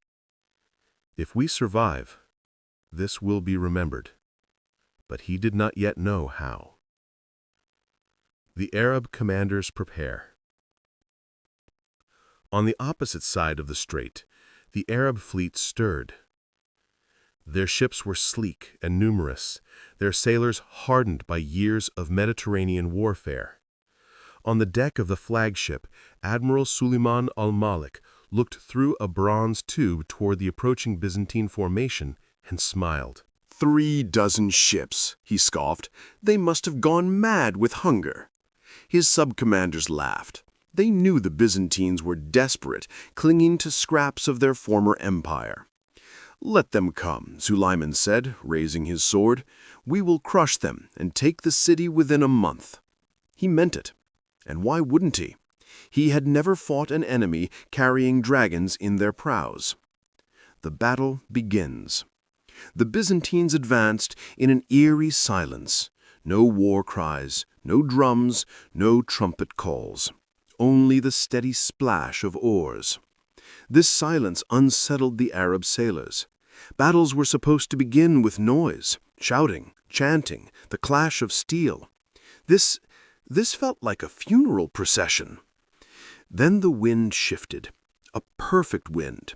Callinicus felt the gust brush across his face. "It's time," he said quietly. "Signal the attack." A signal banner rose. The oars dug deep. The Kyrios surged forward like a hunting wolf. The Arab fleet watched, confused. "Why are they coming straight at us?" one helmsman asked. "They intend to ram," said another. "Let them come," Admiral Suleiman muttered. "Their desperation amuses me." But then he saw it. The dragon's head, large, menacing, metallic, open-mouthed and hissing. "What is that?" he snapped. Before anyone could answer, Callinicus raised his arm. "Fire!" The torch touched the nozzle. The sea inhaled, and the world changed. The first roar. Greek fire erupted from the siphon with a sound like a thunderclap. A jet of thick, burning liquid shot across the water in a brilliant arc, streaking toward the nearest Arab ship. It wasn't fire. It was a living creature. It twisted, it writhed, it clung to the air like molten glass. The first ship in its path had no chance. The flame struck its hull with explosive force. Wood crackled. Sailcloth ignited. Men screamed. In seconds, the ship was ablaze from bow to stern. "Water!" someone yelled. Buckets flew. Useless. The water fed the fire. The flames surged higher. Admiral Suleiman stared, frozen. What sorcery is this? But the nightmare had only begun. Chaos erupts. The Arab fleet broke formation as 6 Byzantine ships launched their own streams of Greek fire. Burning arcs crossed the battlefield, their reflections dancing across the waves like serpents made of flame. Men dove into the sea to escape. The fire followed them. Small burning patches floated on the water like bright coins. When swimmers surfaced through them, the flames latched onto their skin. Their screams turned the air into a chorus of agony. The Arab ships panicked, colliding with one another as crews tried desperately to escape the growing inferno. "Cut the anchors!" someone shouted. "Move!" But momentum turned to confusion. Ropes tangled, oars snapped. Ships scraped against burning vessels, catching fire themselves. And then the wind betrayed them. It carried the flames across their decks. What had begun as a naval formation became a floating graveyard. The Byzantines pressed the attack. From the prow of the Kyrios, Callinicus yelled commands. "Lower the pressure! Pull back 2 paces! Aim for the hull, not the rigging!" The siphon crew obeyed. Their faces were pale, but their movements were precise. They had trained for this moment. Phocas reassessed the battlefield. There, 3 ships trying to regroup. Callinicus nodded. "Cut them off." The Kyrios surged to intercept. A new burst of flame roared from the dragon's mouth, hitting the water just ahead of the trio of enemy ships. The impact created a wall of fire that trapped them in place. The ships tried to retreat, rowing frantically, but the flames only spread, riding the splashes back onto their hulls. "You see," Callinicus muttered to Phocas, "even retreat is impossible." Phocas exhaled shakily. "God forgive us." Admiral Suleiman al-Malik fights back. On the Arab flagship, Suleiman al-Malik barked frantic orders. "Archers, aim for the dragon-mouthed ship, for the bow, kill those men." A rain of arrows streaked toward the Kyrios, but most fell short. Those that struck pinged off the bronze siphon housing. "Send our faster vessels," Suleiman shouted. "Flank them." A cluster of agile, light ships broke off and maneuvered around the burning wreckage. Callinicus saw them coming. "They're trying to flank us." Phocas shouted, "Port side, brace!" The Kyrios swerved sharply, sails snapping. The smaller ships approached quickly, but too close. A single burst of Greek fire turned the wave of attackers into a ring of torches. The sailors aboard them didn't even have time to scream. The tide turns. Within an hour, the sea around Cyzicus glowed with hundreds of fires. Black smoke billowed upward, darkening the sky. Charred debris floated beside bodies, some drifting silently, others still aflame. The Arab fleet was in ruins. On the Kyrios, Callinicus watched as the enemy flagship attempted to escape. Suleiman stood on its deck enraged, shouting orders that now meant nothing. Callinicus raised his hand. "No," he said. "Let the admiral live. Let him carry this story home." Phocas stared. "To terrify him?" "To warn them," Callinicus replied. "Some wars are won by fear." But deep down he knew the truth. He wasn't sure how many times the Byzantines could control the fire, or how long they could keep it secret. The battle ends. The Arab fleet fled. The Sea of Marmara became eerily quiet. Sailors on the Byzantine ships stared in stunned silence at the destruction they had wrought. Phocas approached Callinicus. "We won." Callinicus didn't smile. "We survived. Victory comes later." He looked at the flames still dancing on the water. "This weapon, it changes everything." The sailors whispered among themselves. "Did you see how the fire walked across the sea? The wind obeyed it. It was like a demon unleashed." And in a way it was. A demon forged by a refugee, wielded by a desperate empire, feared by the strongest navy in the world. The legend is born. That night, as survivors on both sides whispered about what they had seen, a new legend spread across the sea lanes.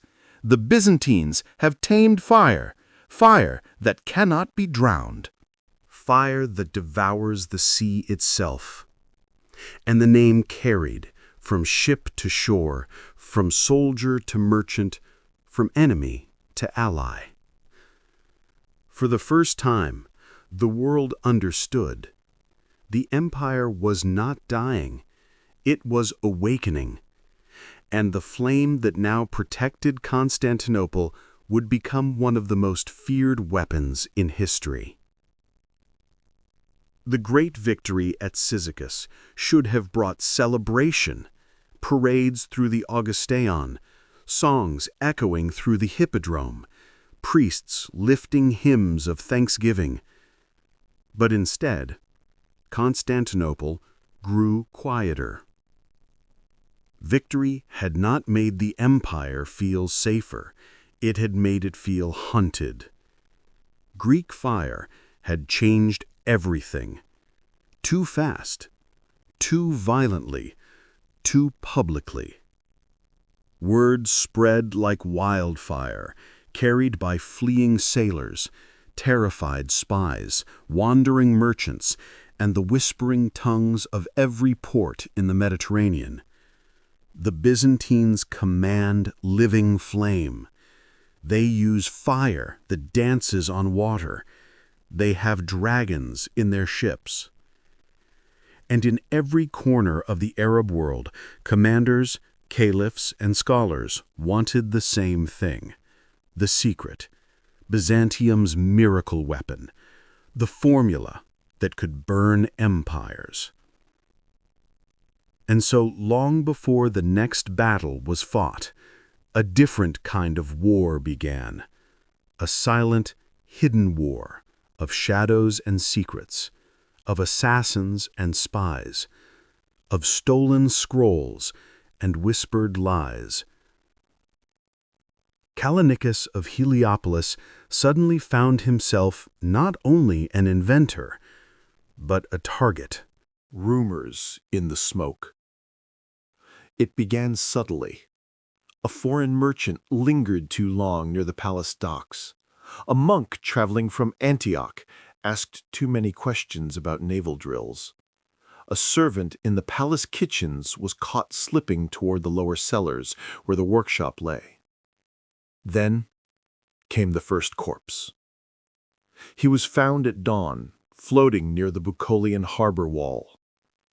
No one recognized him, but sewn inside his tunic was a small brass vial, empty, identical to those used by Callinicus and his assistants to store test ingredients. Someone had tried to collect a sample.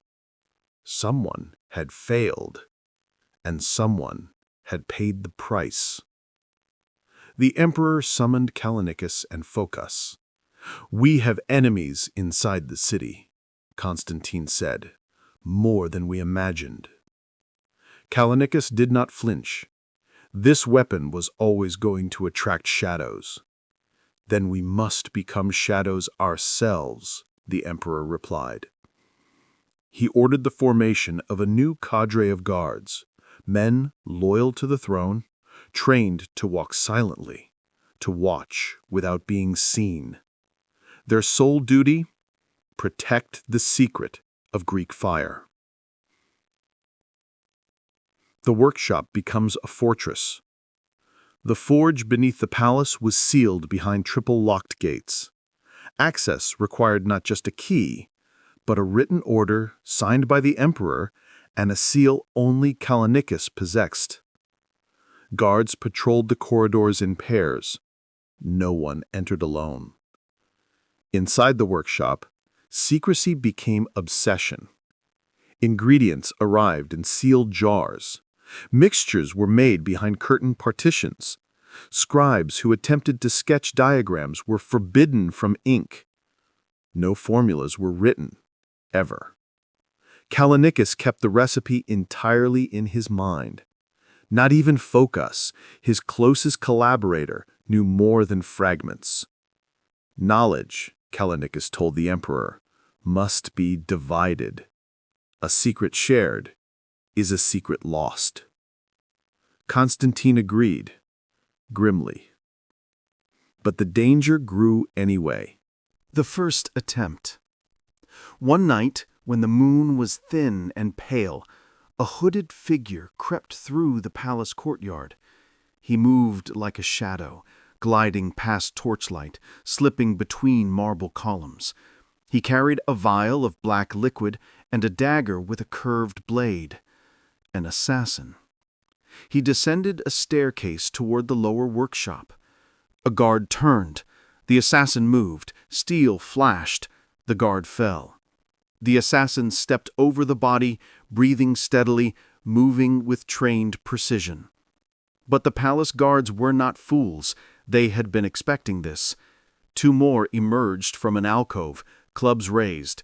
The assassin lunged, slashing like a serpent. One guard fell. The second grappled him.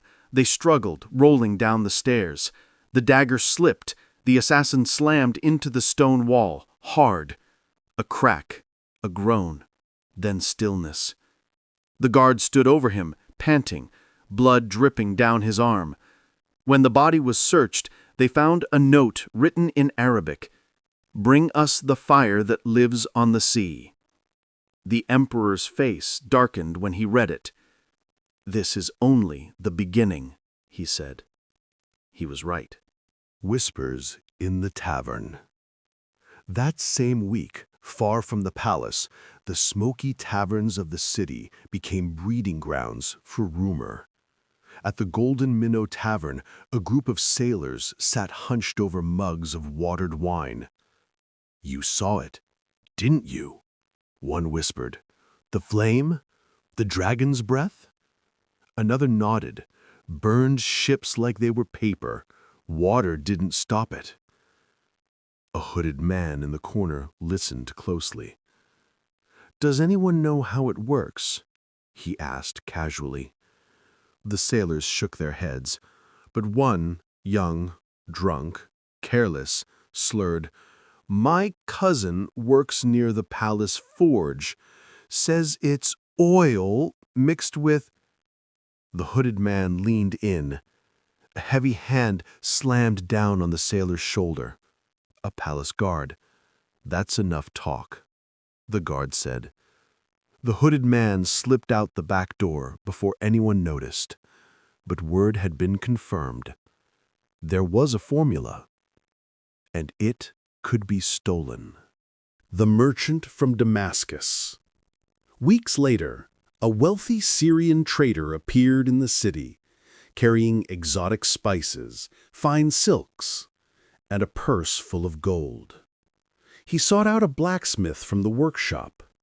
"I hear," the trader whispered one night, "that you work near the emperor's new weapon?" The smith stiffened. "I forge nails and brackets, nothing more." "Come now," the merchant said, smiling.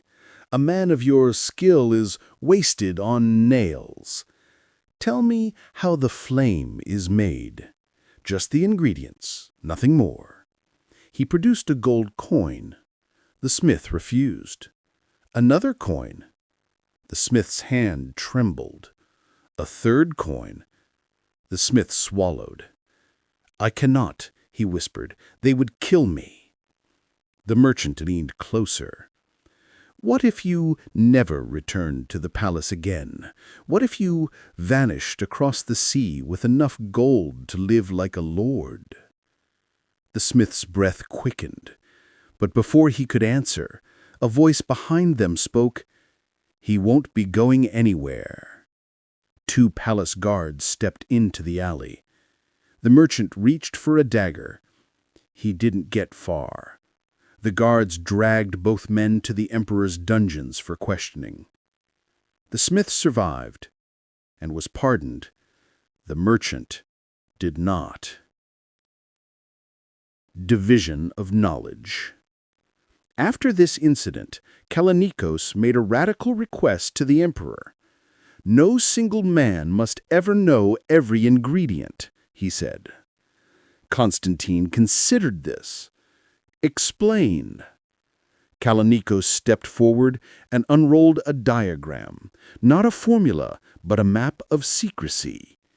He said, "Divide the mixture into components. Assign each to a different team.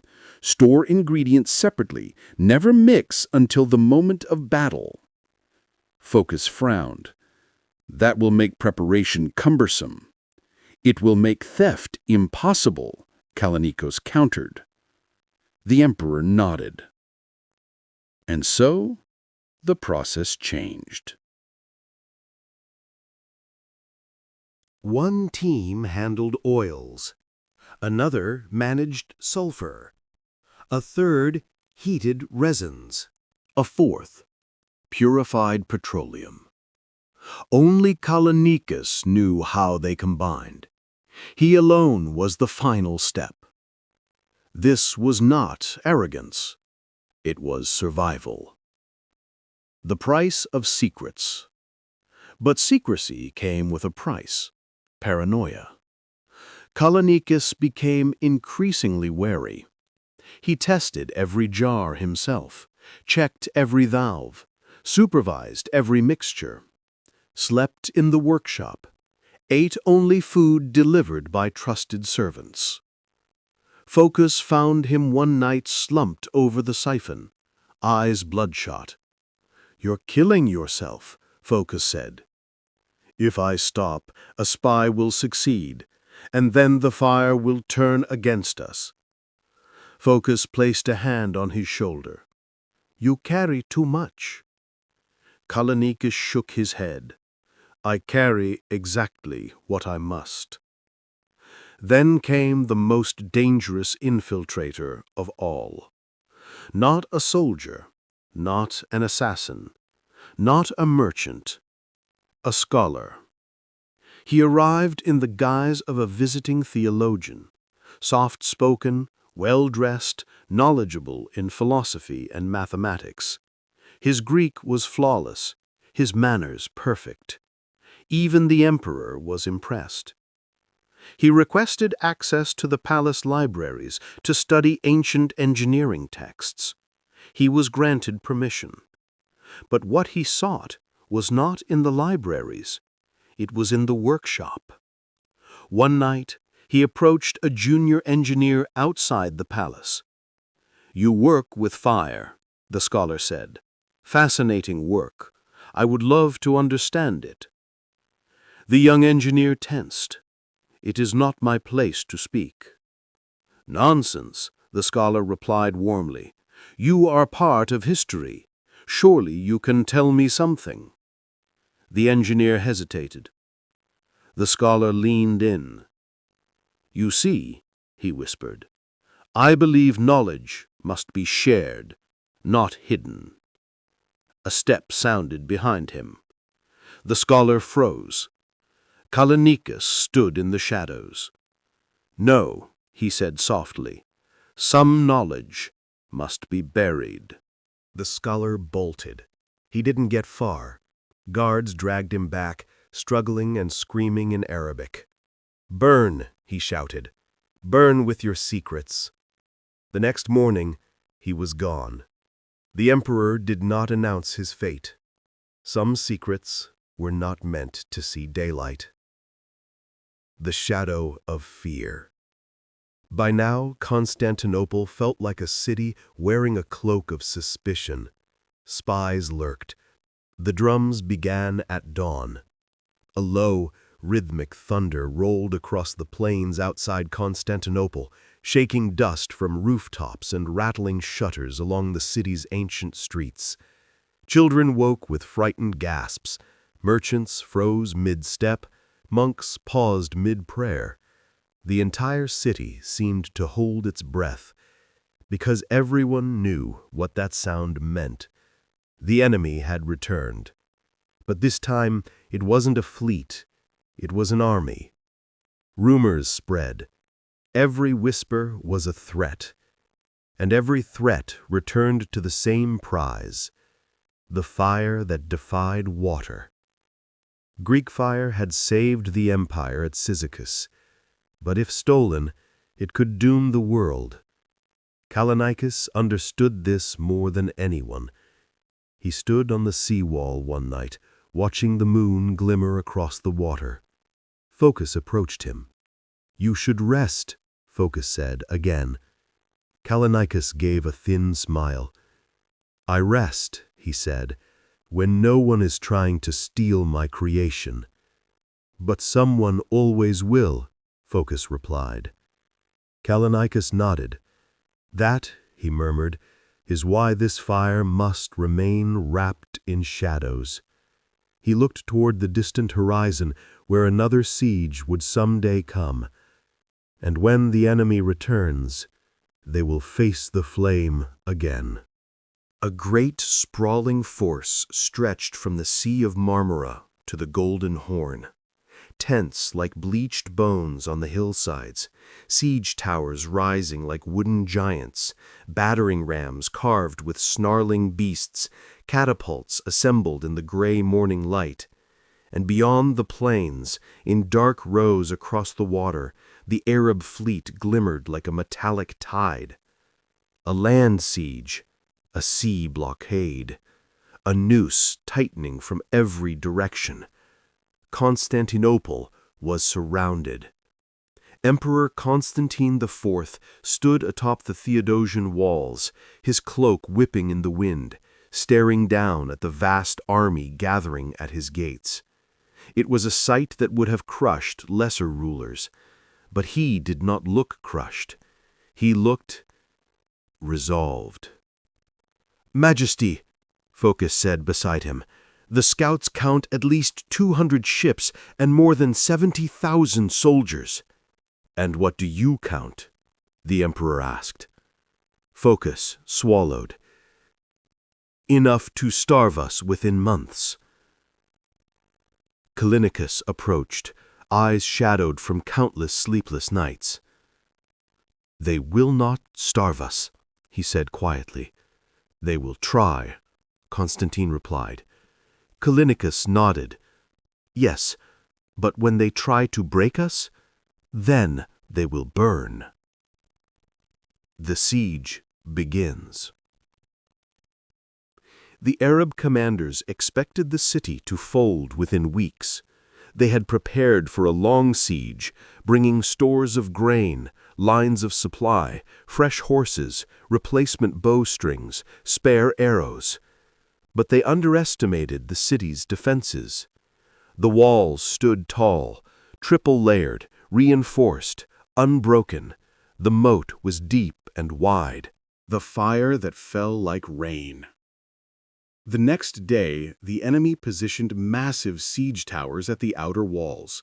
Tall, imposing, nearly ready to bridge the gap and spill thousands of soldiers into the city. Callinicus climbed the wall with a siphon crew.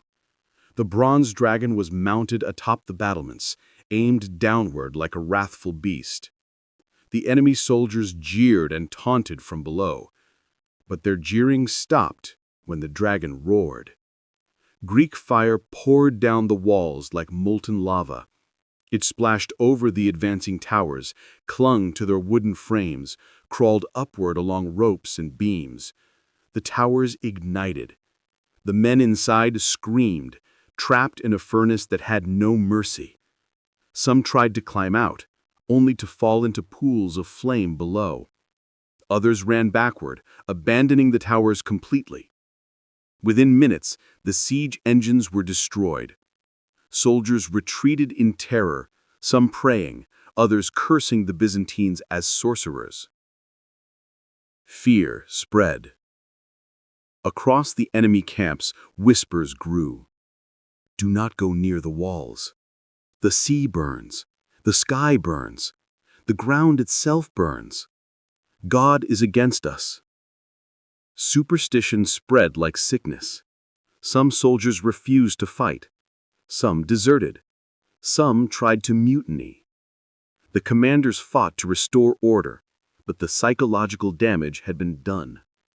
Greek fire didn't just kill men. It broke armies. The final push. By autumn, cold winds swept across the plains, carrying with them sickness and despair. The Arab army began to starve. Diseases ravaged their camp. Horses died by the hundreds, supplies dwindled, and Greek fire remained an ever-present threat. During one final desperate assault, the enemy tried to storm the walls at night. Drums pounded, soldiers shouted, siege ladders ascended in dark waves. Callinicus ordered the siphons toward the walls. "Now," he said softly. A stream of Greek fire fell during the ascent. The ladders burned. Soldier morale was stronger than expected, buoyed by stories of Greek fire at Cyzicus. Still, fear crept through the streets as the first siege engines were positioned. Trebuchets hurled massive stones at the outer walls. Towering wooden machines rolled slowly forward. Flaming arrows darkened the sky every night. The Byzantines responded with brilliance born of desperation. Ballista bolts, counterweight trebuchets, arrows dipped in tar. But none of it stopped the siege. By the third week, food supplies tightened. By the fifth, disease began to spread in the enemy camps, but also among those trapped inside the city. And every night, as the city slept uneasily, Callinicus worked. The fireships of the Horn. The first major test came on the water. The enemy fleet moved into the Golden Horn, hoping to sever all supply routes and flank the city from the sea. Their vessels formed a thick blockade, tight, disciplined, confident. "Tonight," Callinicus said, "we break the blockade." He descended into the harbor, where siphon-equipped dromons were being prepared. Sailors loaded bronze tanks of Greek fire. Pressure pumps were checked and polished. Torchbearers steadied their hands. The moon rose, thin and blade-like. The Byzantine dromons slipped out into the Golden Horn like shadows. Callinicus stood on the lead ship. "Remember," he told the crew, "Greek fire is a wild beast. We do not command it, we only guide it." The sailors nodded grimly. As they approached the enemy fleet, the watchmen on the Arab ships spotted something strange. No sails, no lanterns, only dark shapes gliding silently through the water. "Who goes there?" an Arab officer shouted. The answer came as a roar. The dragon-headed siphon erupted, sending a massive plume of Greek fire across the water. It hit the nearest enemy ship with brutal force. Flames raced across the deck, lighting the night with horrifying brilliance. Panic exploded. "Water! Water! Jump! The sea is on fire!" By torchlight, the Byzantine sailors watched flames spread from ship to ship. Greek fire leapt from wave to wave like hungry animals. Every splash sent droplets into new arcs. Every gust carried fresh embers across rigging and canvas. Within minutes, a dozen enemy ships were burning. By dawn, the blockade was shattered.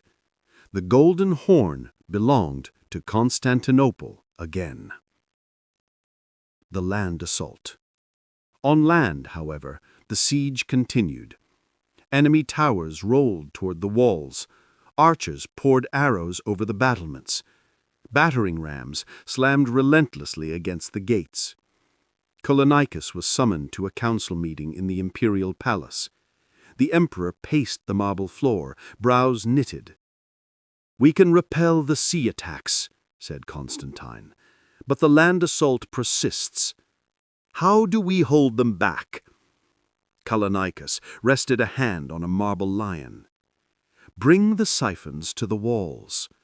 Phocas balked. "Use them on land? That is madness." Callinicus disagreed.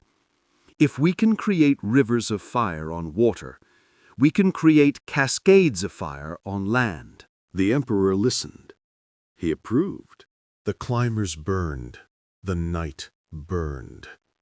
It was the last assault.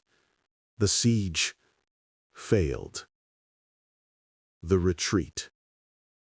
When winter arrived, the Arab commanders made the grim decision. They withdrew. Quietly. Slowly. Broken. Ships limped away from the Golden Horn. Armies marched back across the plains. leaving behind broken siege engines and burned-out camps. Inside the city, church bells rang out. The people screamed with joy. The priests wept. The emperor cried aloud, falling to his knees in gratitude. Constantinople had survived. Barely. Miraculously. Because of one thing. Fire that defied the world. A moment of truth. That night, Callinicus walked alone along the sea wall, staring at the black waves below. The victory felt heavy. Not triumphant, not glorious. The war had finally lifted from Constantinople like a dark fog burned away by sunlight. But in its place rose a silence almost as heavy. Victory had come at a terrible cost. Lives lost, ships burned, a city pushed to its breaking point. And at the heart of that victory, like a smoldering ember, lay the secret that now defined an empire. Greek fire. But victory had brought a new problem, one far more insidious than enemy swords or siege towers. The world wanted the formula. Heavy. Focus approached him. "You should celebrate," he said. Callinicus shook his head. "I did not save the empire," he said. "The fire did." Focus frowned. "You created the fire." Callinicus stared into the dark water. "No," he whispered. "I only unleashed it." He closed his eyes and added, "And one day, if we are not careful, it may consume us too." The night wind carried his words away, but the city would remember. Everyone. And the more the world wanted it, the more the Byzantines realized something terrifying. They might not be able to keep it forever, unless it was hidden even from themselves. A secret too powerful to live. In the days following the enemy's retreat, Emperor Constantine IV convened his inner circle in the purple-clad splendor of the Chrysotriklinos throne room. Sunlight filtered through colored glass, painting the marble floors in hues of ruby and gold. Callinicus stood before the emperor, exhausted, hollow-eyed, yet unyielding. "You have given us victory," Constantine said. "Your creation saved the empire." Callinicus bowed his head. "I gave you survival, Majesty, but survival is fragile." Focus stepped forward. "Our greatest strength has become our greatest target." Constantine's gaze hardened. "Then we must protect the formula at all costs." Callinicus shook his head. "No, you must bury it." The emperor blinked. "Bury it?" Callinicus's voice was quiet, but every syllable carried the weight of prophecy. "Majesty, the moment too many hands reach for the fire, it will consume the empire from within." The council chamber fell into stunned silence. Bury the empire's greatest weapon? Hide the mixture that had saved Constantinople? Discard its most potent advantage? But Callinicus wasn't done. No scroll can hold it. No single man should know it. Not even I should know it entirely. Focus frowned. "You made it." "I assembled it," Callinicus corrected. "But the fire came from knowledge passed through generations, refined, guarded, changed, whispered. No one living knows its full history, and no one man should ever hold its full future. He took a breath. If the wrong hands seize this secret, they will not conquer armies. They will annihilate civilizations. The compartmentalization of fire. Thus began the greatest act of concealment in Byzantine history. The emperor issued decrees in absolute secrecy. Only his most trusted inner circle and a handful of artisans knew the truth. Greek fire was to be broken into pieces, not physically, but intellectually. The process was divided into 7 parts: collection of base petroleum, refinement of raw resins, preparation of sulfur compounds, distillation of volatile oils, creation of the stabilizing agents, heating and viscosity adjustments, final combination known only to Callinicus. No single artisan handled more than one step.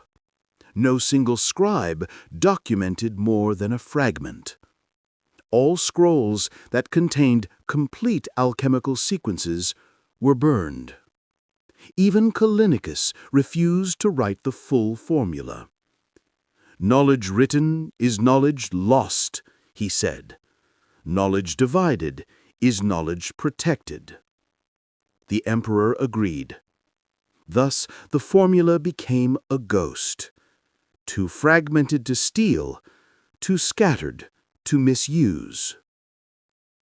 The workshop sealed. Once the immediate threat had passed, Constantine ordered the workshop below the palace to be sealed airtight. The heavy bronze locks slammed shut. Torches were extinguished. Tools laid down quietly. Only Callinicus possessed a master key. Only he and Phocas were permitted entry, and only under direct command of the emperor. The workshop became a sacred vault, a tomb of fire. Soldiers patrolled the corridors day and night. The penalty for attempting to enter was death. Not imprisonment, Not exile. Death. "It feels extreme," Phocas admitted one night, as guards locked the chamber behind them. Callinicus shook his head. "Not extreme. Necessary."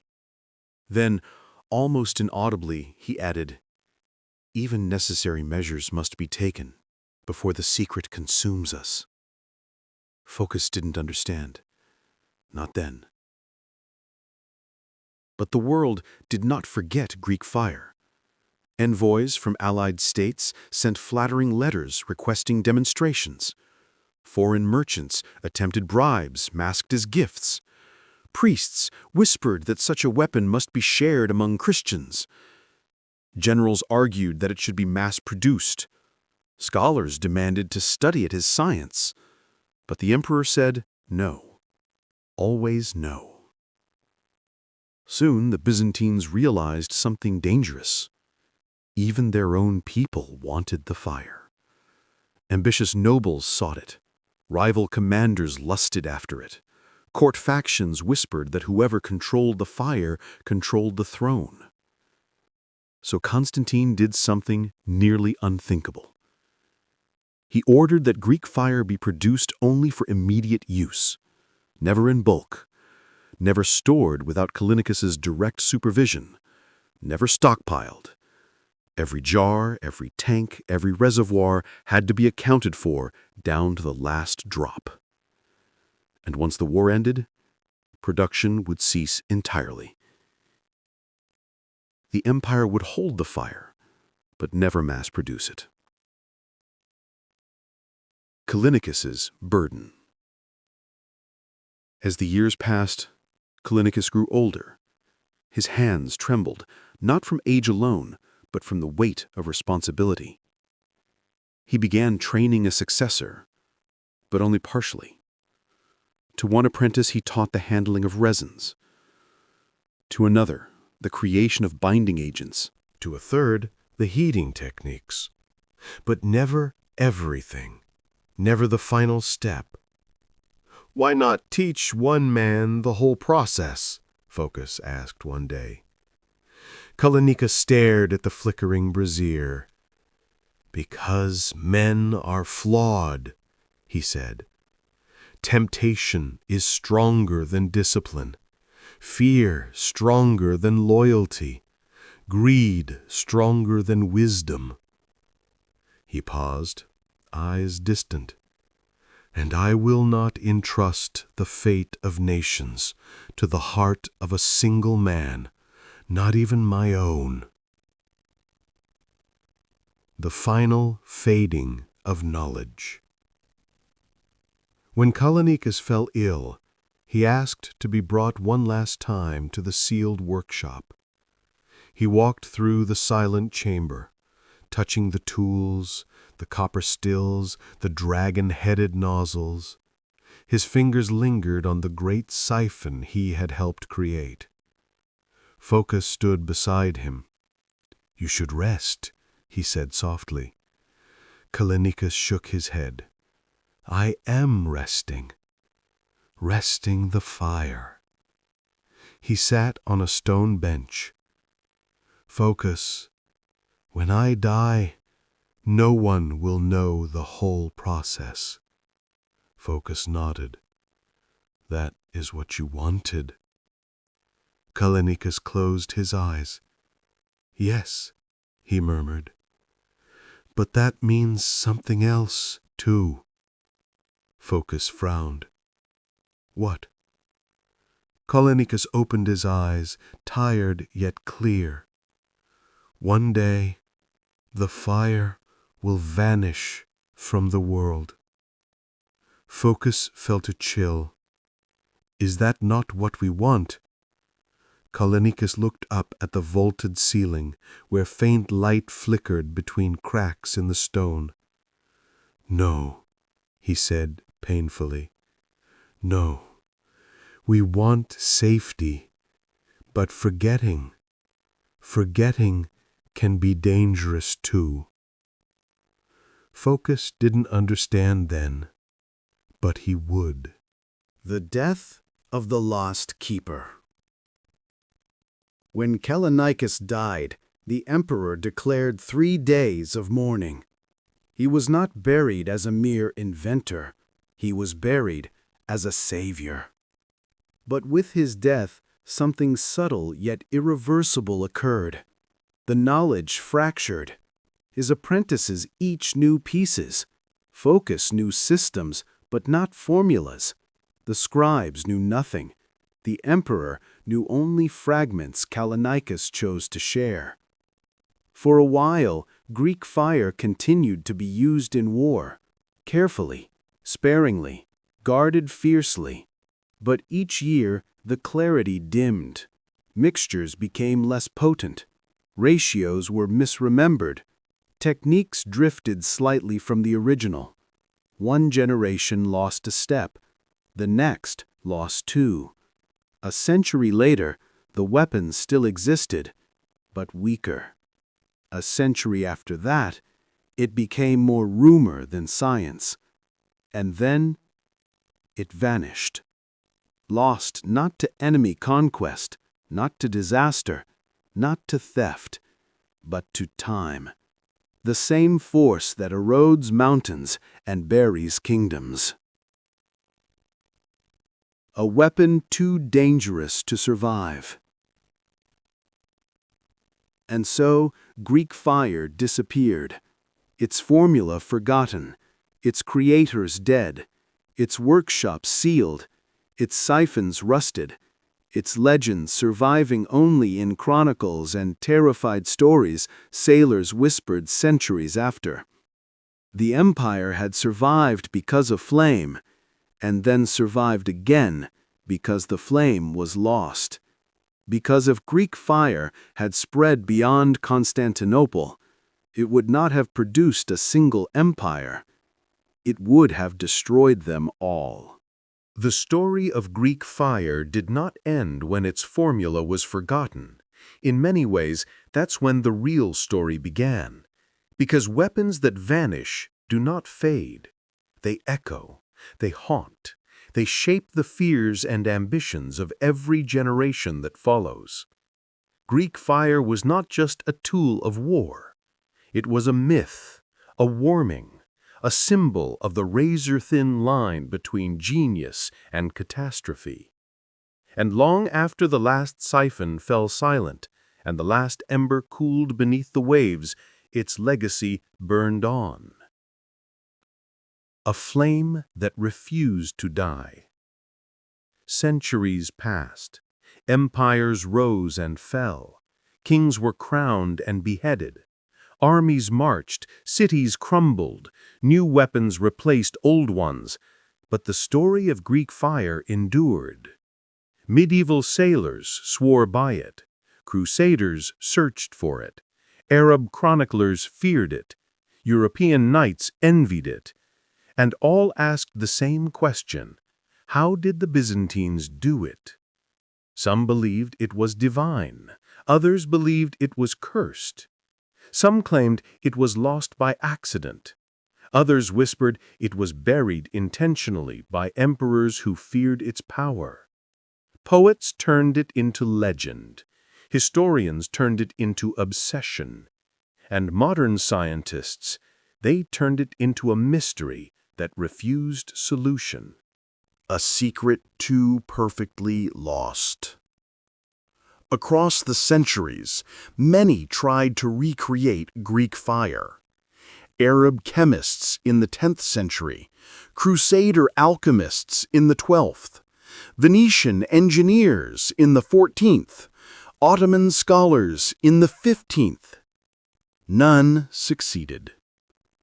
Some produced weapons similar to napalm, sticky, burning mixtures using oil and resin. They could ignite cities, scorch fortifications, and devastate ships. But none could burn on the sea like Greek fire. None moved like a living serpent of flame.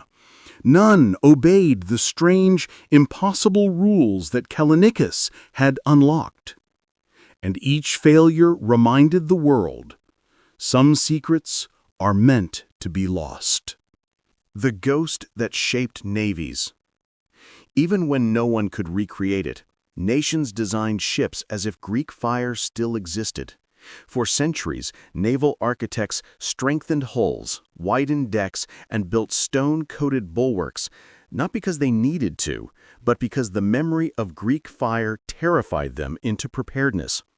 Enemy fleets centered their formations farther apart. Sailors trained to avoid flaming debris. Military manuals warned about incendiary liquids of the Romans. Even the Mongols, masters of siegecraft, recorded Greek fire in their chronicles as a fire like the wrath of heaven. Fear of the weapon lasted far longer than the weapon itself, because fear is the longest burning flame of all. A mirror from modern warfare. When modern scientists discovered oil-based incendiaries, flamethrowers, and eventually napalm, many believed they had rediscovered Greek fire. But they hadn't. Napalm is devastating, but it sinks.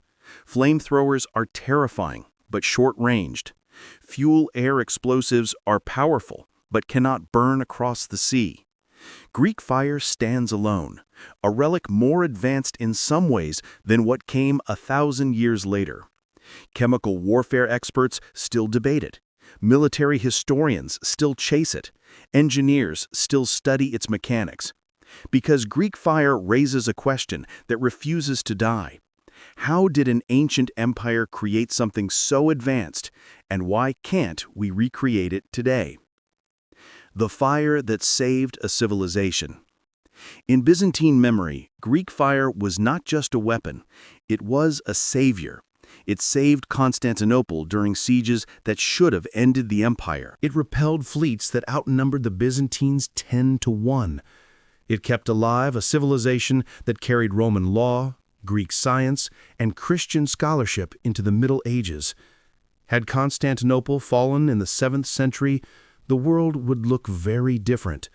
No Renaissance scholars fleeing west with ancient manuscripts, no preserved Greek philosophy, no Orthodox Christianity, no final thousand-year echo of Rome. One weapon stood between history as we know it and a world unrecognizable: Greek fire. A flame that changed the trajectory of continents. A legacy written in flame and silence. In the end, Greek fire's greatest legacy was not the ships it burned, but the knowledge it guarded. A knowledge so dangerous, so transformative, that those who held it chose not to immortalize it in scrolls or monuments. Instead, they chose silence, division, forgetfulness. Not because they feared enemies, but because they feared themselves. Callinicus understood this. The emperors understood it. And history in time understood it too. For every invention that saves a civilization can also destroy one. And the line between salvation and ruin is as thin as the edge of a flame. The fire lives on, but only as a story. Today, Greek fire exists only in legends whispered by sailors, chronicles written by scarred survivors, fragments preserved in dusty libraries, tales told by awestruck historians, cinematic imaginations of storytellers, and memory, our memory. The formula may be gone forever. The flame may never burn again. But the story? The story still burns.